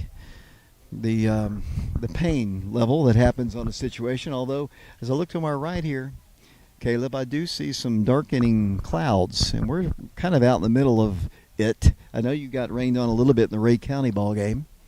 Catcher still being looked at, and let's see. He's going to come to his feet. Do have a chat from Nelly_95. She says HEB is as good as they say it is. Apparently, it's a lifestyle too. They said that their friends made them go when they visited to Texas. So apparently, HEB it's the thing. I don't even know what that is. Have you ever been there? Never have. Maybe when I was 1 or 2 years old, I took a plane down there for a wedding. Caleb Riker, he's a Texas guy. He was going to come with us, and while I have an opportunity, I'd like to thank a few people who've been able to do some help with our broadcasts over the last several ball games. With my other job, I don't get an opportunity to be at every ball game, but I'd like to thank Mike Kelly. The catcher's okay. He's walks it off just a bit. Mike Kelly did the Ray County home ball game. We didn't have anybody to do the ball game down in Ray County on Tuesday. Appreciate him and Alex Myers and Ben George who've been able to fill in. It's getting cooler here, I'm afraid, Caleb.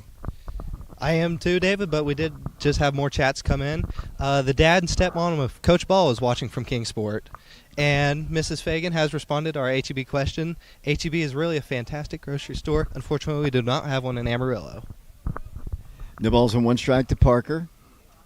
Bases full of Wildcats. Nobody out. The pitch. That's down low, a ball. Evens the count at 1 ball and 1 strike. Lead runner now is Andy Hudson. Jonah Wolf is the base runner at second base. Wildcats have Warren East at first. 2-0 Oak Ridge as we play here in the 5th. Pitch to Parker. Cut on and missed. And the count is 1-2.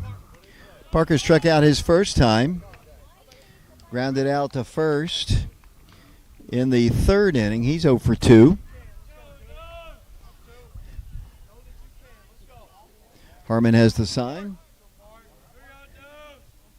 Parker back in, 1-2 pitch to him. Hit in the air, right side foul territory. Right fielder and the first baseman give it a look, but it drops harmlessly to the turf, which I believe is real grass. But you're right, Caleb. It is really manicured nicely. For sure, David. Is that all you have to say? No, I'm just tired of talking. I'm having to listen to you. If your brother was here, he'd be talking. And he doesn't mind talking whatsoever. 1 ball and 2 strikes. Big RBI opportunities here for the 2, 3, and 4 hitters. Wildcats just a moment ago had the RBI single by Warren East. And Parker behind in the count, 1-2 strikes. Pitch, hit foul again. Out of play to the parking lot and out of play. The count remains at 1-2 strikes. Mikey Teasley's on deck. He had a double, scored a run his first time. Struck out. He is 1 for 2 in the ball game. Harmon's gone all the way for the Green Devils. Here's the pitch. That's up high. And the count is even at 2-2 strikes. A couple of good at-bats this inning. Obviously a great bunt by Jonah Wolf. A really quality at-bat by Colton Bankin to earn a walk. Of course, the RBI single by Warren East. Here's the pitch. Ball hit on the ground. That's going to get a run in. They're going to get it out at first, I think. A low throw, but the Wildcats do score. The third run as the Wildcats come in to score with Andy Hudson. And that is an RBI for Parker on the ground out. Moving over to third is Jonah Wolf. Down at second is Warren East, but there are 1 outs, and now I think that's going to be the end of the day's work for Harmon. Is the friendly coach at Greeneville is coming out to replace him, and out of the game he comes. Good job. I mean, until this inning, he was really, really good. And the only run that was scored came on basically a double steal. And they're going to have a pitching change. I'm going to put down the mic. Caleb Jackson, the Wildcats on top now 3-0. We'll be back to Greeneville in a moment.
Welcome back to Greeneville, Tennessee. We're in the 5th inning, 3-0 Wildcats. The batter is Mikey Teasley. Mikey doubled, scored a run his first time.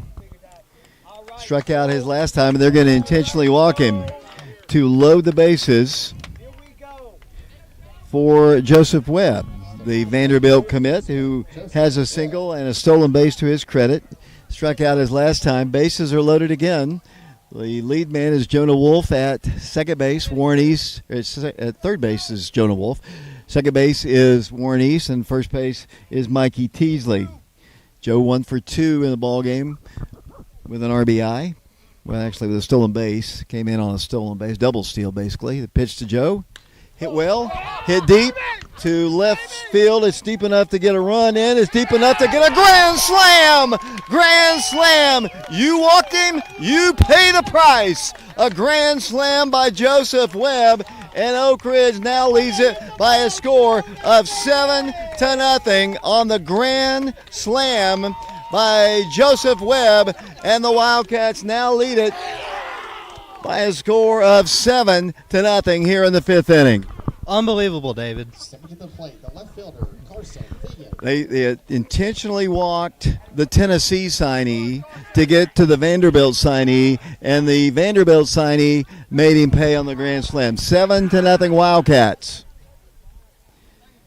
Carson Fagan, the batter. The base is clear now. He hits the ball in the air.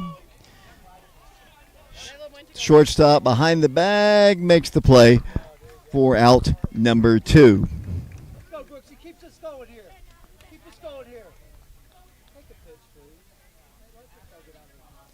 please. Big hit by Joseph Webb to give the Wildcats their 6th hit and 7 runs, a grand slam. I wonder if he regrets walking Mikey to get to him. You went from a UT guy to a Vanderbilt guy. As the batter now is Brooks Poteet. Brooks had a single his last time. Before that, he grounded out. He hits the ball. Foul territory.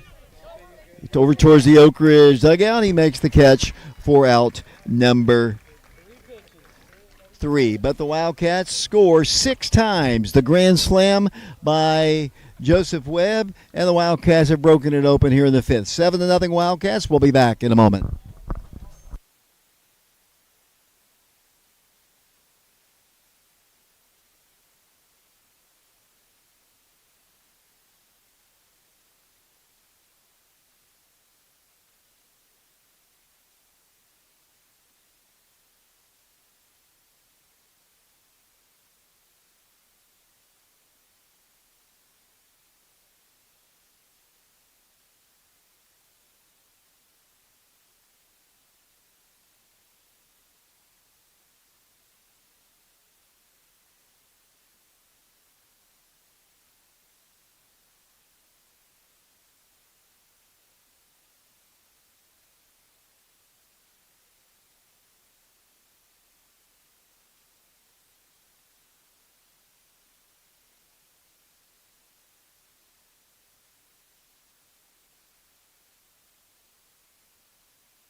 Jaden Cheverton takes over on the hill for Cam Welch as we go to the bottom of the 5th inning.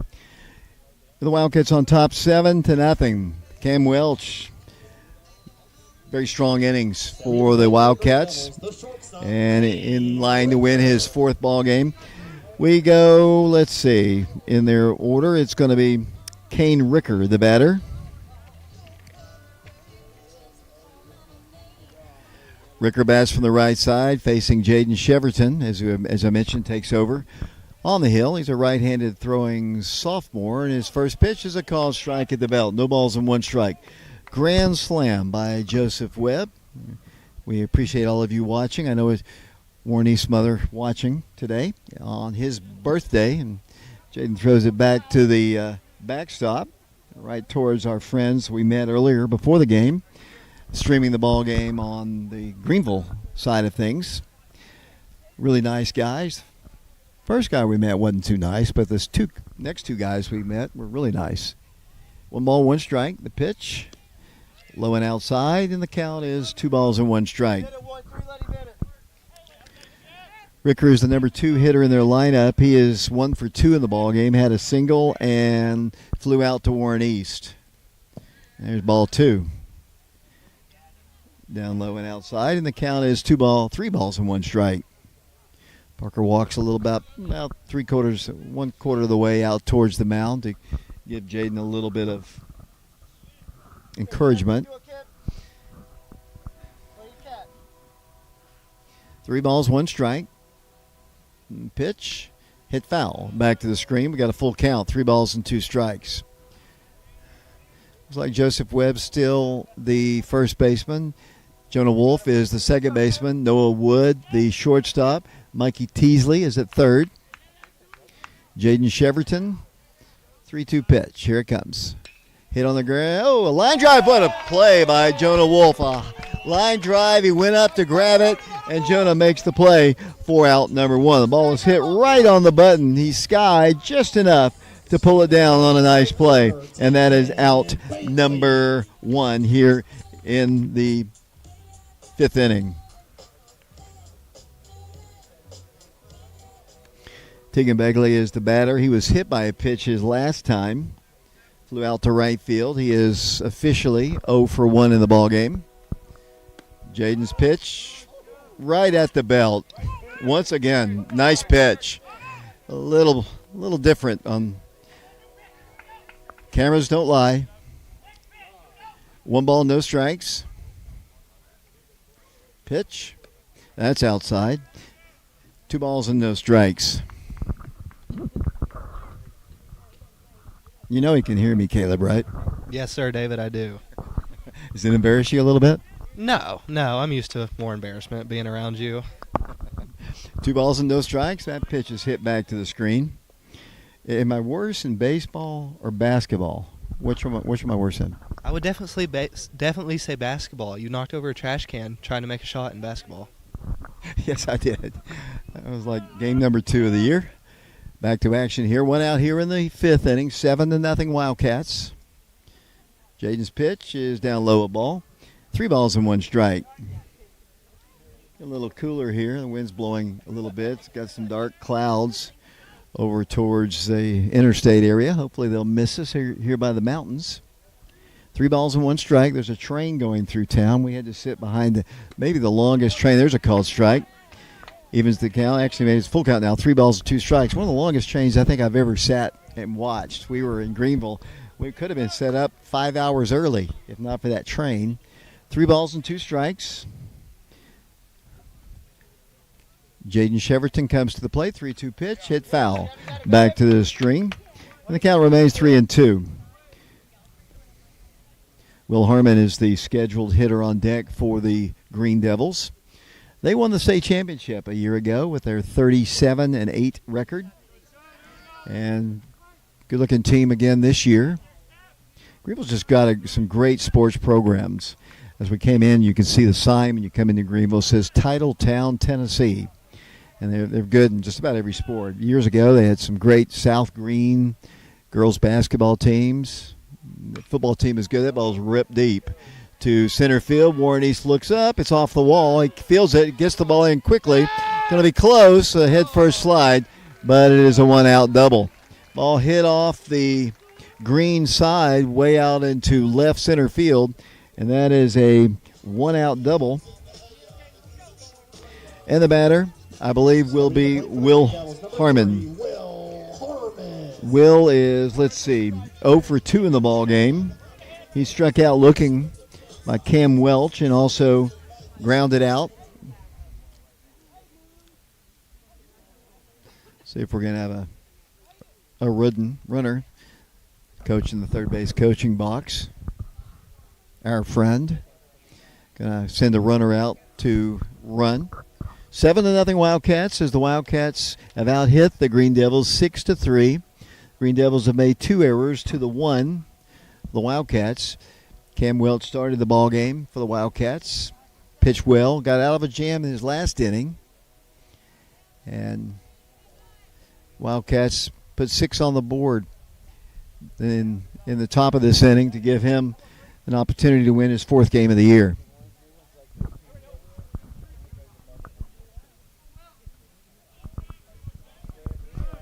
Harmon's a left-hander facing the right-handed thrower, Jaden Cheverton. From the stretch, comes to the plate. Ball hit foul. Out of play over towards Hal Henner Jim. And out of play, and the count is 0-1. I know the name of this. It's kind of a strange name. I remember the first time I came down here to do the girls' basketball tournament. It was years ago. They told me it's at the elementary school. I just imagined some kind of little elementary school gym. It's huge inside. Beautiful facility for the Andrew Johnson Bank Ladies Classic, which the Lady Wildcats have been in many, many times. Pitch, hit foul again. Over toward Hal Hennard and off a tree and rolling back our way. Had some nice people. The people in the concession stand, too. Really nice ladies. To put cheese on the burger, that's good for you there, Caleb. And we also got a chance to talk to these guys streaming for Greeneville. Two-strike pitch. Hit in the air. Infield. Mikey Teasley calls for it, and he drifts and makes the catch for out number 2. So Jaden retires Harmon. And he's 0 for 3 in the ball game. And the batter now will be Grayson Crosby. Crosby is 1 for 2 in the ball game.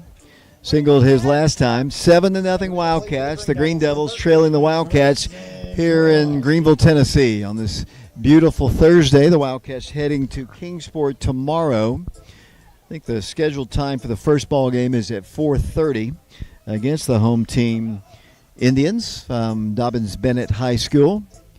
And they don't allow us to stream that ball game. We will be there, and you can follow if you want to keep up with it. I know probably the Game Changer with Coach Ulrich will probably have that at some point, but you can also follow me on my Twitter account if people still do that.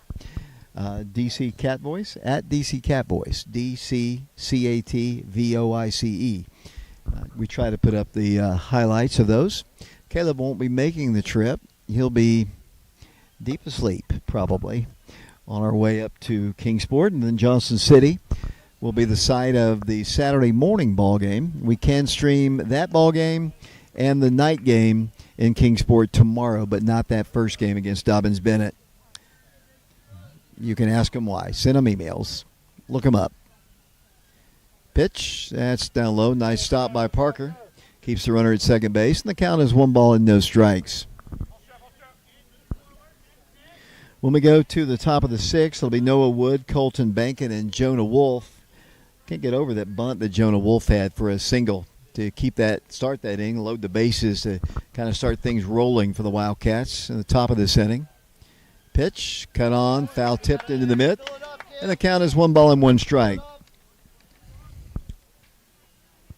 Crosby will be followed by Thompson, Sam Thompson, who's reached base safely twice. They have a runner at second base in a 7-0 game. The Wildcats on top of the Green Devils. Here's the pitch. Called strike. Right at the knees. And the count is 1-2. We're probably about 15 to 20 feet away from the Oak Ridge dugout. You can probably hear them encouraging their pitcher, Jaden Cheverton, working his first inning of work. Got a runner at second, 2 outs. 1-2 pitch. Low and outside. Evens the count at 2 balls and 2 strikes. Yeah, look up the address. I think the athletic director at King Sports' name is Frankie DeBusk. He's a good guy, really good guy. I've talked to him many times. He's from this Greeneville area, but they just don't let you stream for whatever reason. 2-2 pitch. I know the reason, but not a swing. They asked for help. Did he ask for help? He said he did not swing. I don't think he did. And the count is full, 3 balls and 2 strikes.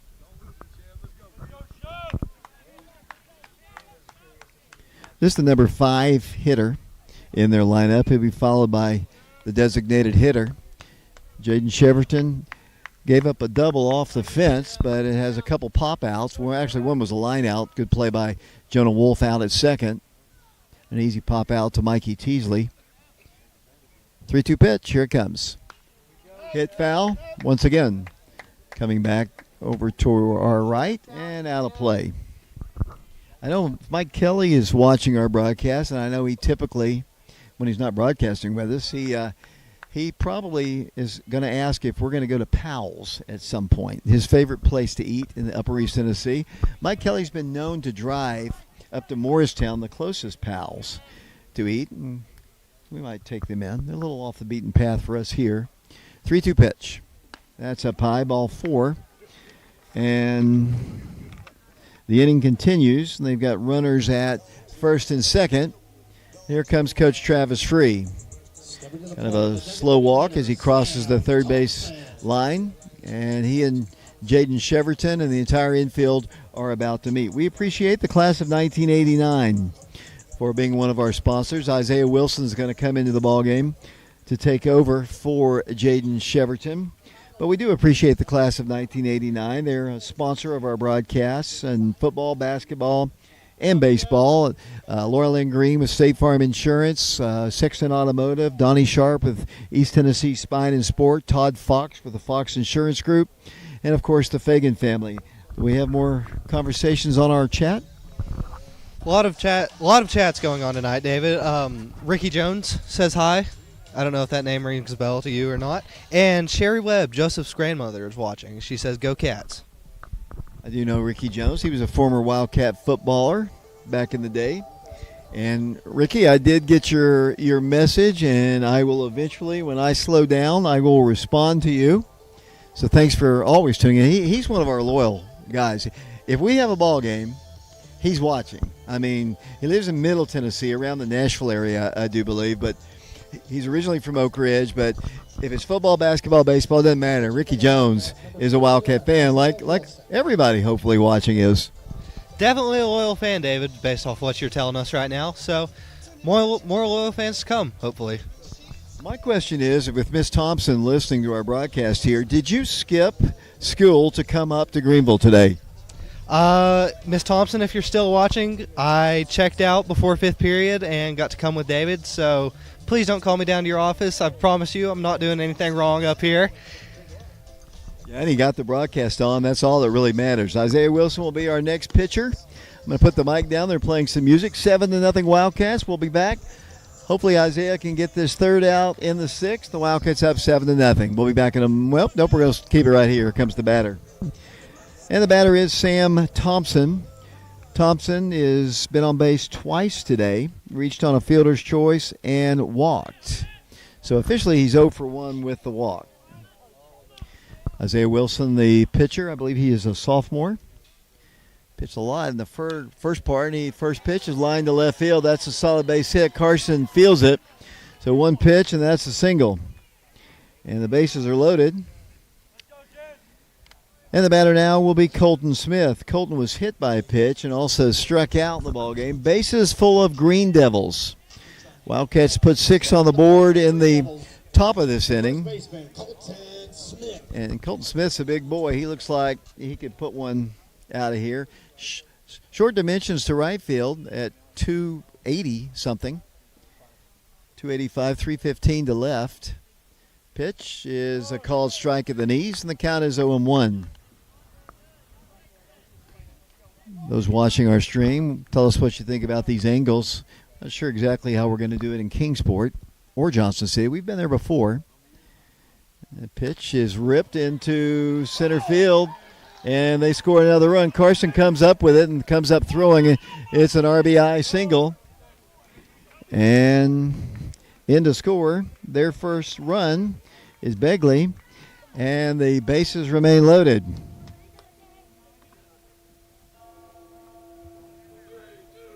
So a couple hard hit balls off of the sophomore.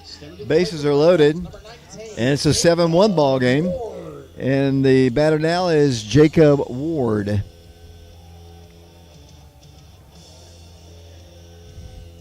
He bats from the right side, facing Isaiah Wilson. A couple line drive hits.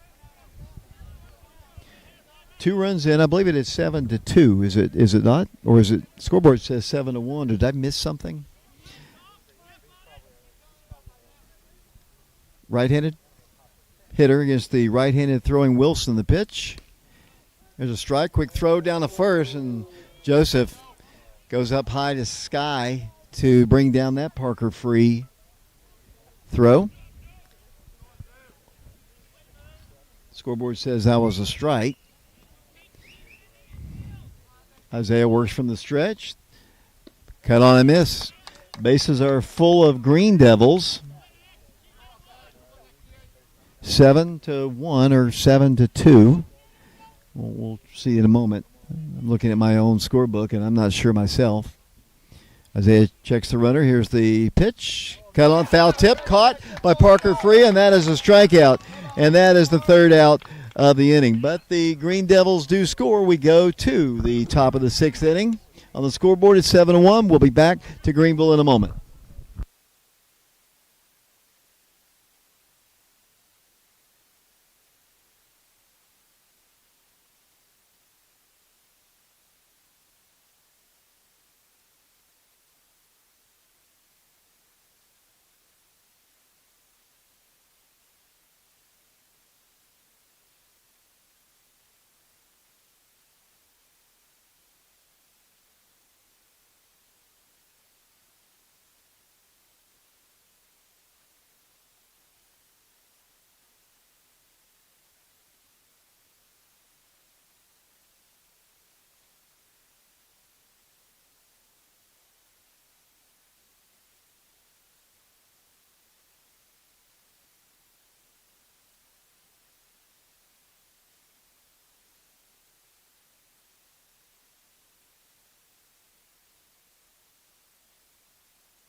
We're back here at Greeneville, Tennessee on our YouTube channel, Prep Radio.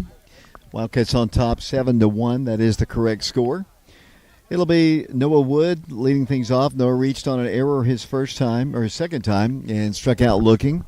He'll be followed by Colton Bankin, who worked a big-time walk his last time. Then Jonah Wolf, scheduled 3 in the Wildcat lineup. 7-1 the score, the pitch. Called strike at the knees, inside. And the count is 0-1. So we did establish something during the half inning, Caleb, and you've got to admit it here in a second. That pitch is a ball, 1 ball and 1 strike. And what did we establish? I'm not being forced to say this, but David is taller than the umpire. Thank you very much. 1 ball, 1 strike. Pitch back to Noah, hit on the ground to the shortstop, fields it on a convenient hop, throws low, and Noah's going to reach base again. He just couldn't dig it out at first base. The Wildcats have their leadoff man aboard. Second time, the last 2 bats that Noah Wood has reached base. The Wildcats will start something here in the 6th inning. Colton Bankin is the batter. He had a really good at bat the last time, worked a walk for the Wildcats, also struck out looking. New pitcher in the ball game is Tegan Begley. Pitch to Colton is a called strike. No balls and 1 strike. Jonah Wolf is on deck for the Wildcats. He had a perfectly placed bunt his first time for an infield single. Here's the pitch to Colton. Hit foul. Back to the netting. And the count is 0-2.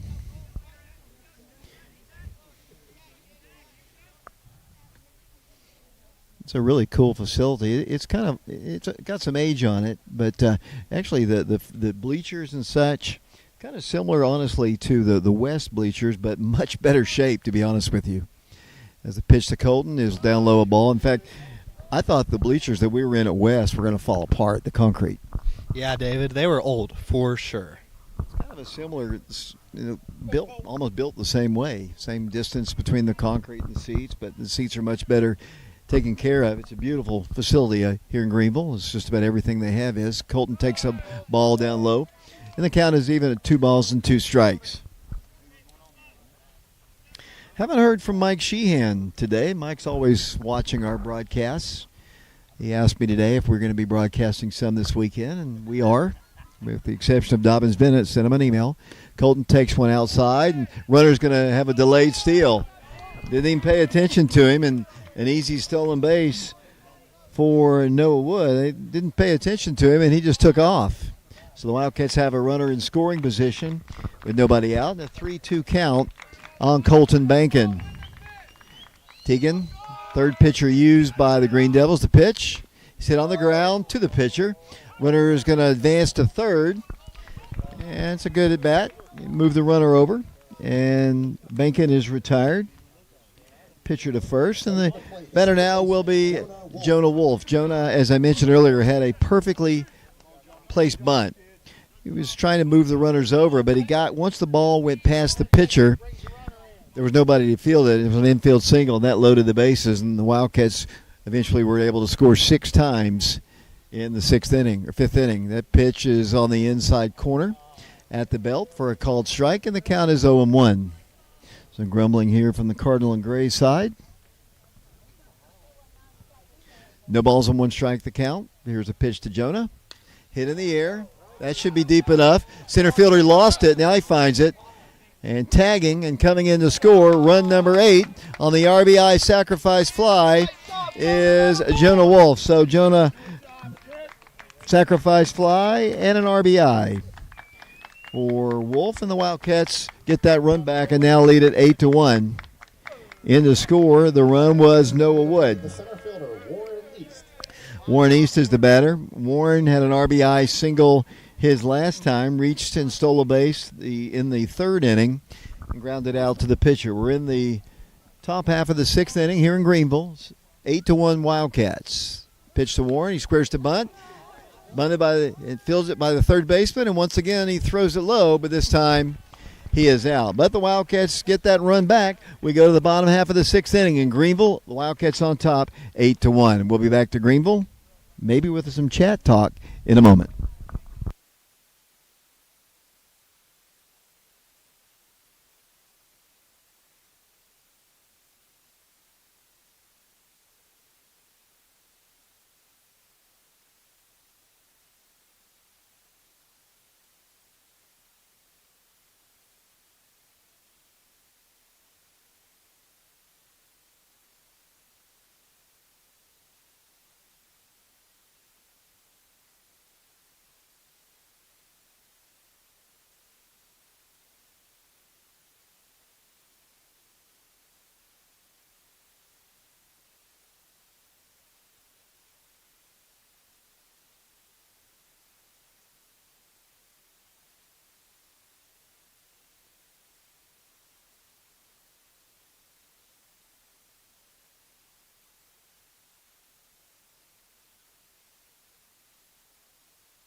Welcome back. Excuse me. Welcome back once again, Greeneville. It happens, Caleb. I mean, there's a lot of pollen in the air. Isaiah Wilson begins his first full inning of work, and he'll face the 7, 8, and 9 hitters. Actually, that's not true. The number 9 hitter, Jackson Winter, and his second pitch is a called strike. Isaiah came in for Jaden Cheverton after 2 outs in the previous inning. 8-1 Wildcats. Oak Ridge is out, hit them 6-3. That pitch is hit foul at the plate.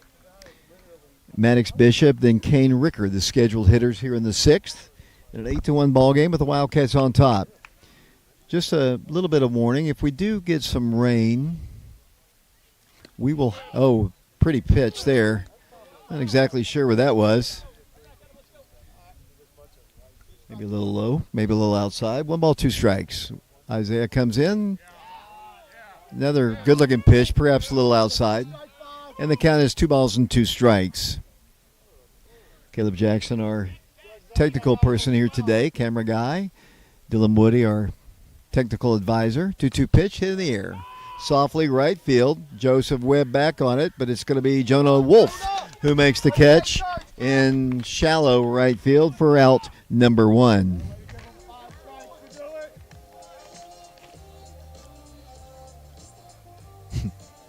Stepping to the plate, the center fielder, Maddox Bishop. Back to the top of the order we go to Maddox Bishop.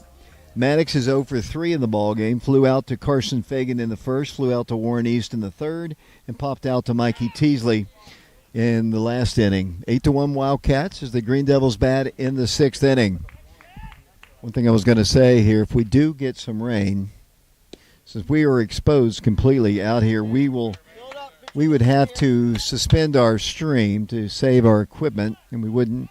And even if it looks like it's going to rain, if we get through the rest of the ball game, as Isaiah comes in, the ball ripped to the gap in left field all the way to the wall. Carson Fagan tracks it down. It's going to be a stand-up double against Isaiah Wilson. That'll be the 3rd hit of the ball game against Isaiah.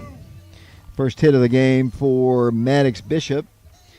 And the plate, the shortstop, Kane Ricker is the batter. Kane is 1 for 3 in the ball game. Singled, stole a base, flew out to Warren in the 3rd, and lined out to Jonah Wolf in the 5th inning.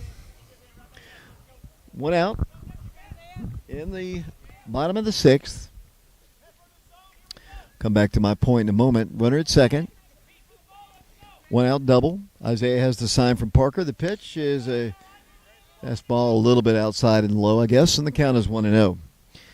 If we do get through the ball game and it's still not raining, we probably will have a very short post game just to make sure we can pack up and leave. 1-0 pitch.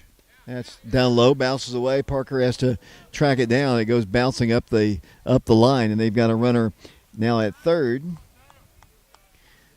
And that's a wild pitch, and the count is 2 balls and no strikes.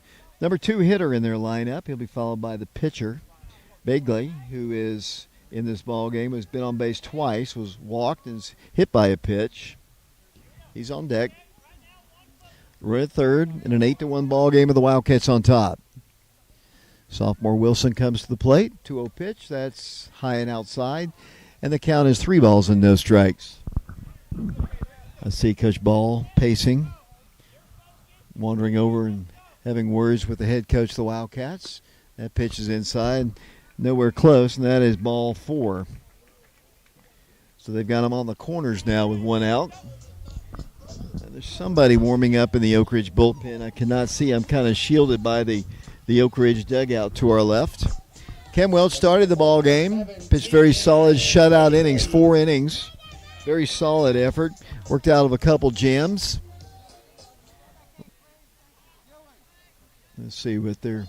Maybe the gate's open. They don't start play. The umpire telling something to get taken care of in the Oak Ridge sideline. Maybe in the dugout or beyond. I'm not sure. See if the runner takes off towards second. Wilson comes to the plate. Called strike at the belt, and the count is 0-1.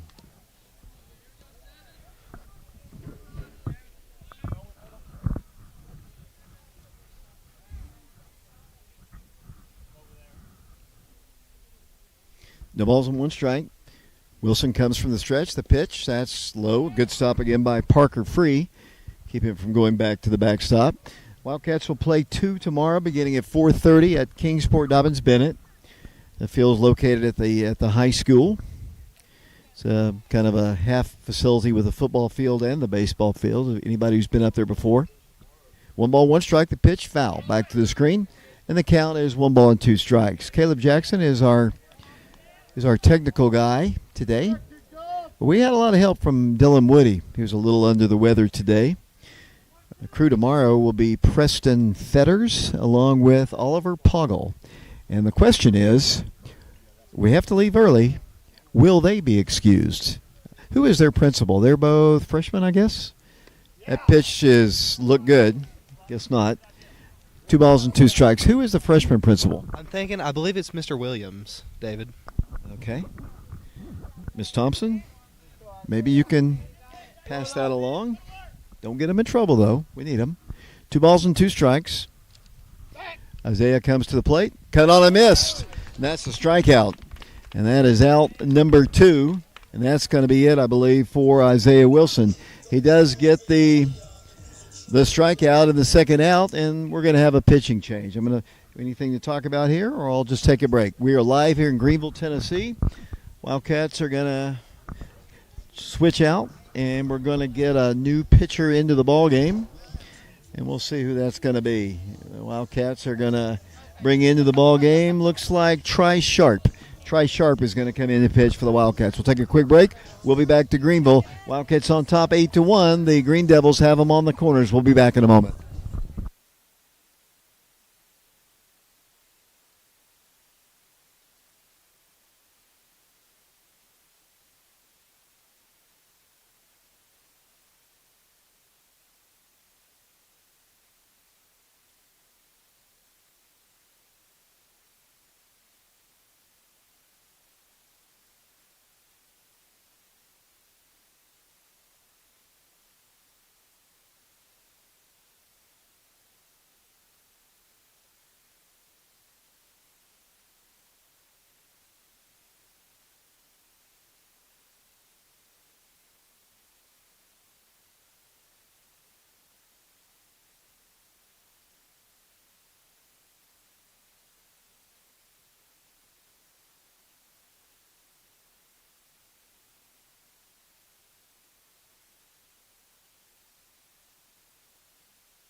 Welcome back once again to Greeneville.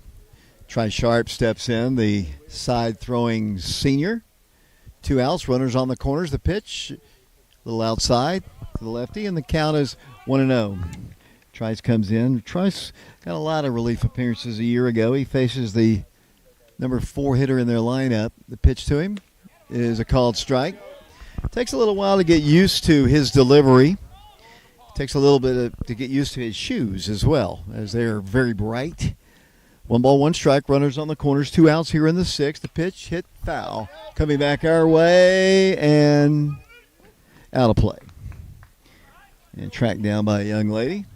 And the count is 1 ball and 2 strikes. In the 7th inning, it'll be Parker Free, Mikey Teasley, and Joseph Webb, the scheduled 3. As Trice comes in, the ball is hit again, foul. Out of play. Mikey gives it a look, but it's well out of play. It is getting dark over to our right. Hopefully we can get through this one without having to shut down. First priority, computer, switcher. TV's old. Here's the pitch, hit well. deep, going, gone. 3-run home run, and it is 8-4. So a home run by their number 4 hitter, who was 0 for 3 coming into that one. That ball just sailed out of here and right center field, and just like that, it's an 8-4 ball game.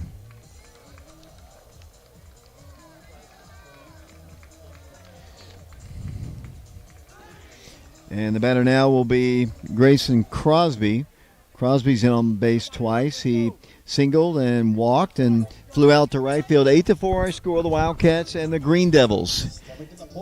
As Tri Sharp tries to close it out, Crosby steps in. They've got a lot of big boys as they step in, hitting from both sides of the play. They've got a healthy-looking team. Trice comes in. The pitch is a called strike, and the count is 0-1.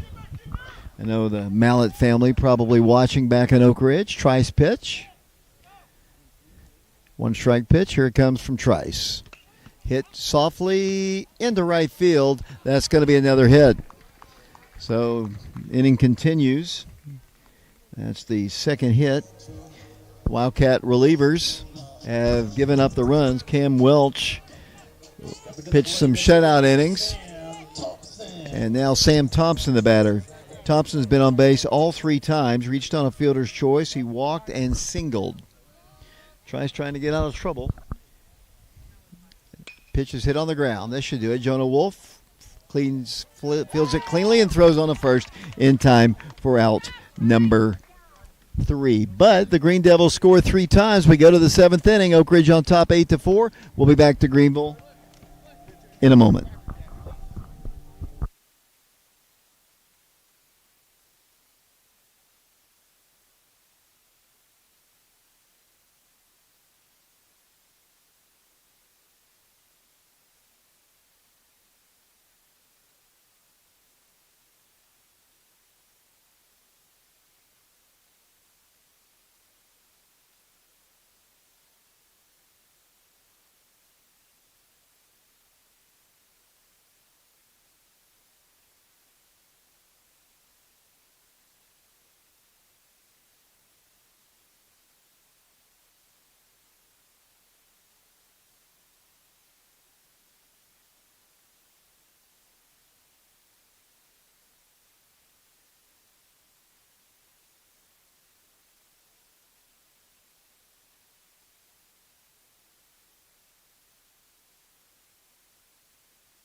Welcome back once again to Greeneville, Tennessee. The Wildcats lead cut to 4 runs, 8-4. Got to go back to work offensively.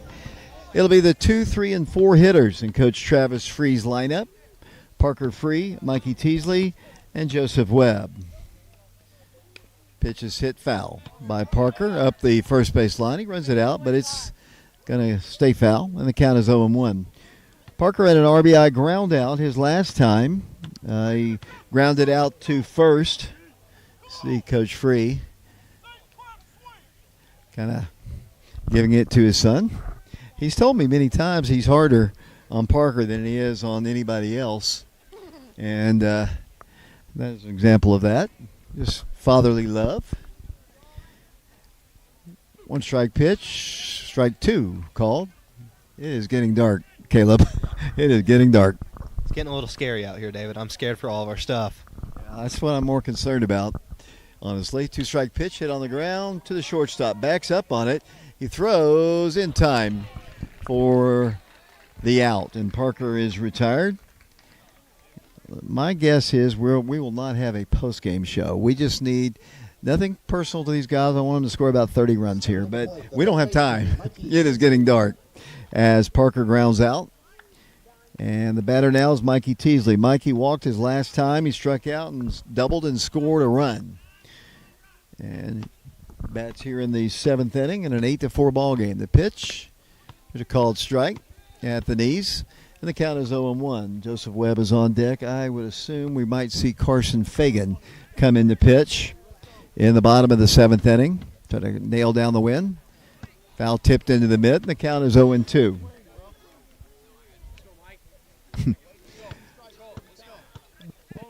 It was so pretty when we got here. There wasn't a cloud in the sky. I even have a hat on still. I never wear hats, just a shield from the sun, but it is dark, dark. 0-2 pitch. Mikey hits it, foul. On the infield, coming back our way, it's the pitcher who makes the catch, and Mikey is retired for the second out in the inning. The batter now will be Joseph Webb. Joseph had a grand slam home run his last time. He has a single and stole a base and also struck out. They walked Mikey intentionally to get to Joseph, and he made him pay. And Joseph steps in. 2 outs here in the 7th inning, 8-4. The Wildcats on top, trying to win their 25th game of the year as that pitch is outside of ball. Wildcats 24-2-1. They have 2 district games remaining with Farragut on Monday and Wednesday. 2 wins there, and the Wildcats are regular season district champs. High strike, right at the belt, and the count is 1-1 strike. Yeah. Pitch was high, but the umpire is 5-2 maybe. 1-1 strike. Pitch hit in the air to the second baseman. It is he who makes the catch for out number 3. So we go to the bottom of the 7th inning here in Greeneville. The Wildcats on top 8-4. We'll be back. The Wildcats need 3 outs to win the ball game. We'll be back to Greeneville in a moment.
Welcome back once again to Greeneville. As the clouds roll in, we have made an executive decision that we will not have a post-game show, which is unfortunate. I would have loved to have spoken to Coach Free and to some of the players. It'll be Colton Smith. He's the 7th hitter in the lineup, 7, 8, and 9, to face the new pitcher Carson Fagan, who comes in to try to nail it down for Camden Welch. The first pitch is a called strike.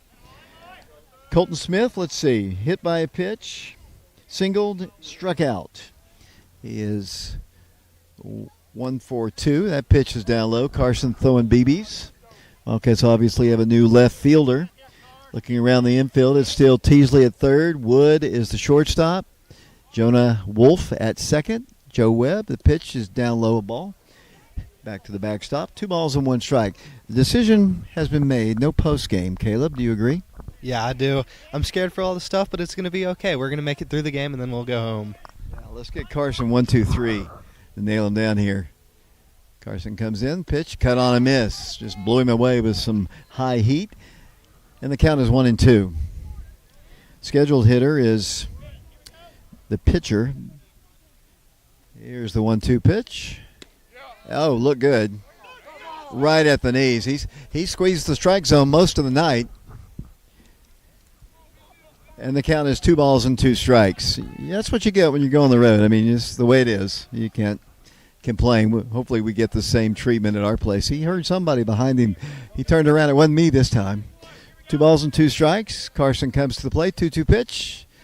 Evidently that's ball 4. I was off on my count, so that's leadoff walk, and we don't need base runners. And once again, the umpire glares back.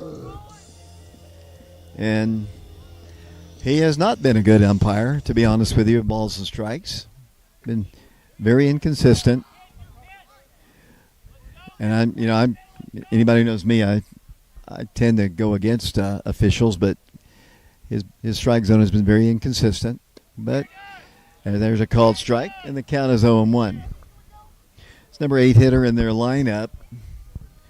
Carson's got a runner at first. 8-4, the Wildcats trying to win their 25th game of the year. Pitch, and it's down low. And the count is even at 1 ball and 1 strike. It is getting darker and darker. Here's some rumbling. I don't know if that's thunder or the trucks rolling by here. 1 ball, 1 strike. Beautiful Greeneville, Tennessee. Ball's ripped into right field. That's a base hit. So they've got runners at first and second and nobody out. And we're looking at the number 9 hitter, then the top of the order. Wildcats relievers have given up the 4 runs. Cam was, pitched scoreless innings. They pulled him out, I'm sure, to allow him a little bit more opportunity to pitch in the 3 games upcoming in Kingsport and Johnson City this weekend. 8-4, but the tying run is in the on-deck circle. Nobody out. Runners at first and second. And Jackson Winter is the batter. Jackson walked, struck out, and popped out to Jonah Wolf. Carson Fagan comes to the plate. Down low a ball. 1 ball and no strikes. I know there's some anxious people down in Amarillo, Texas, watching our broadcast today. We appreciate them helping out with our sponsorship a lot of these ball games, getting a chance to see their grandkids play. 1 ball, no strikes. There's a called strike, and the count is even at 1 ball and 1 strike. I'm getting nervous here, Caleb, more and more as it gets darker and darker. 1 ball, 1 strike. Carson works from the stretch. Runners at first and second. Infield at normal depths. The pitch. Down low, 2 balls and 1 strike. You don't want to load the bases where they can hit a grand slam. They've already hit a home run in this one. The Wildcats have a grand slam to their credit, especially with the weather closing in on us. 2 balls and 1 strike. Pitch, ball 3. And Carson in danger of walking the bases loaded with nobody out here in the 7th inning. An 8-4 ball game. These are the defending state champions in their classification. Carson has the sign from Parker. The pitch is a called strike. Good pitch there by Fagan. And the count is full. 3 balls and 2 strikes. A lot of anxious people. Oak Ridge fans anxious about the game. We're anxious about our equipment. The wind begins to pick up once again. 3-2 pitch. Carson Fagan hit foul. Back to the screen. Probably out of the strike zone, but that helps us a great deal. And the count remains 3 balls and 2 strikes. The Green Devils have out-hit the Wildcats 7-2. Wildcats have committed 1 error. They have committed 2 in this one. Nobody out. Runners at first and second. The pitch hit on the ground. Third base side. There's 1 at third. Here's the long throw. Double play! 5-3 and 2 outs. The Wildcats 1 out away from a victory. Ball was hit right to Mikey, who was just to the side of the bag at third. He stepped on the bag to get the force out at third. The runner advances to second, and they're down to their final out. Here comes Coach Free once again.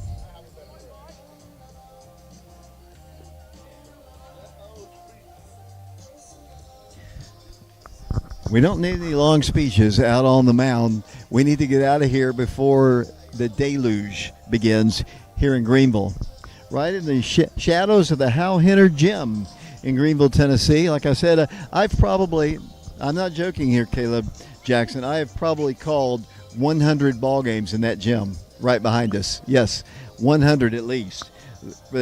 From the Lady Wildcats were in the initial tournament. We've won it 6 times, and your mother probably played in that tournament. Well, David, you've been calling games since, Ben Franklin. Ben Franklin was here. Carson trying to get one more out and close out the deal for the Wildcats and give Cam Welch his 4th win of the year. Top of the order. He's facing. The pitch is ripped to right field. Brooks Poteet is there, and that's the ball game. The Wildcats have defeated the Green Devils of Greeneville High School by a final score of 8-4. Let me run down some quick totals, then we're going to close it out because the rain is coming. The Wildcats win at 8-4. The two teams get ready to shake hands. The Wildcats, the big blow, the grand slam by Joseph Webb. RBIs by Jonah Wolf. And Oak Ridge wins the ball game 8-4 as my voice goes away. That's about it. We're going to close it out here. We got to get out of here before it rains. 8-4 the final score. The next broadcast of Oak Ridge Ball will be tomorrow in Kingsport as the Wildcats take on Elder, Ohio. For Caleb and our technician back at this station, that would be Dylan Woody. This is David Clary. 8-4 the Wildcats win. We'll be back tomorrow. So long, everybody.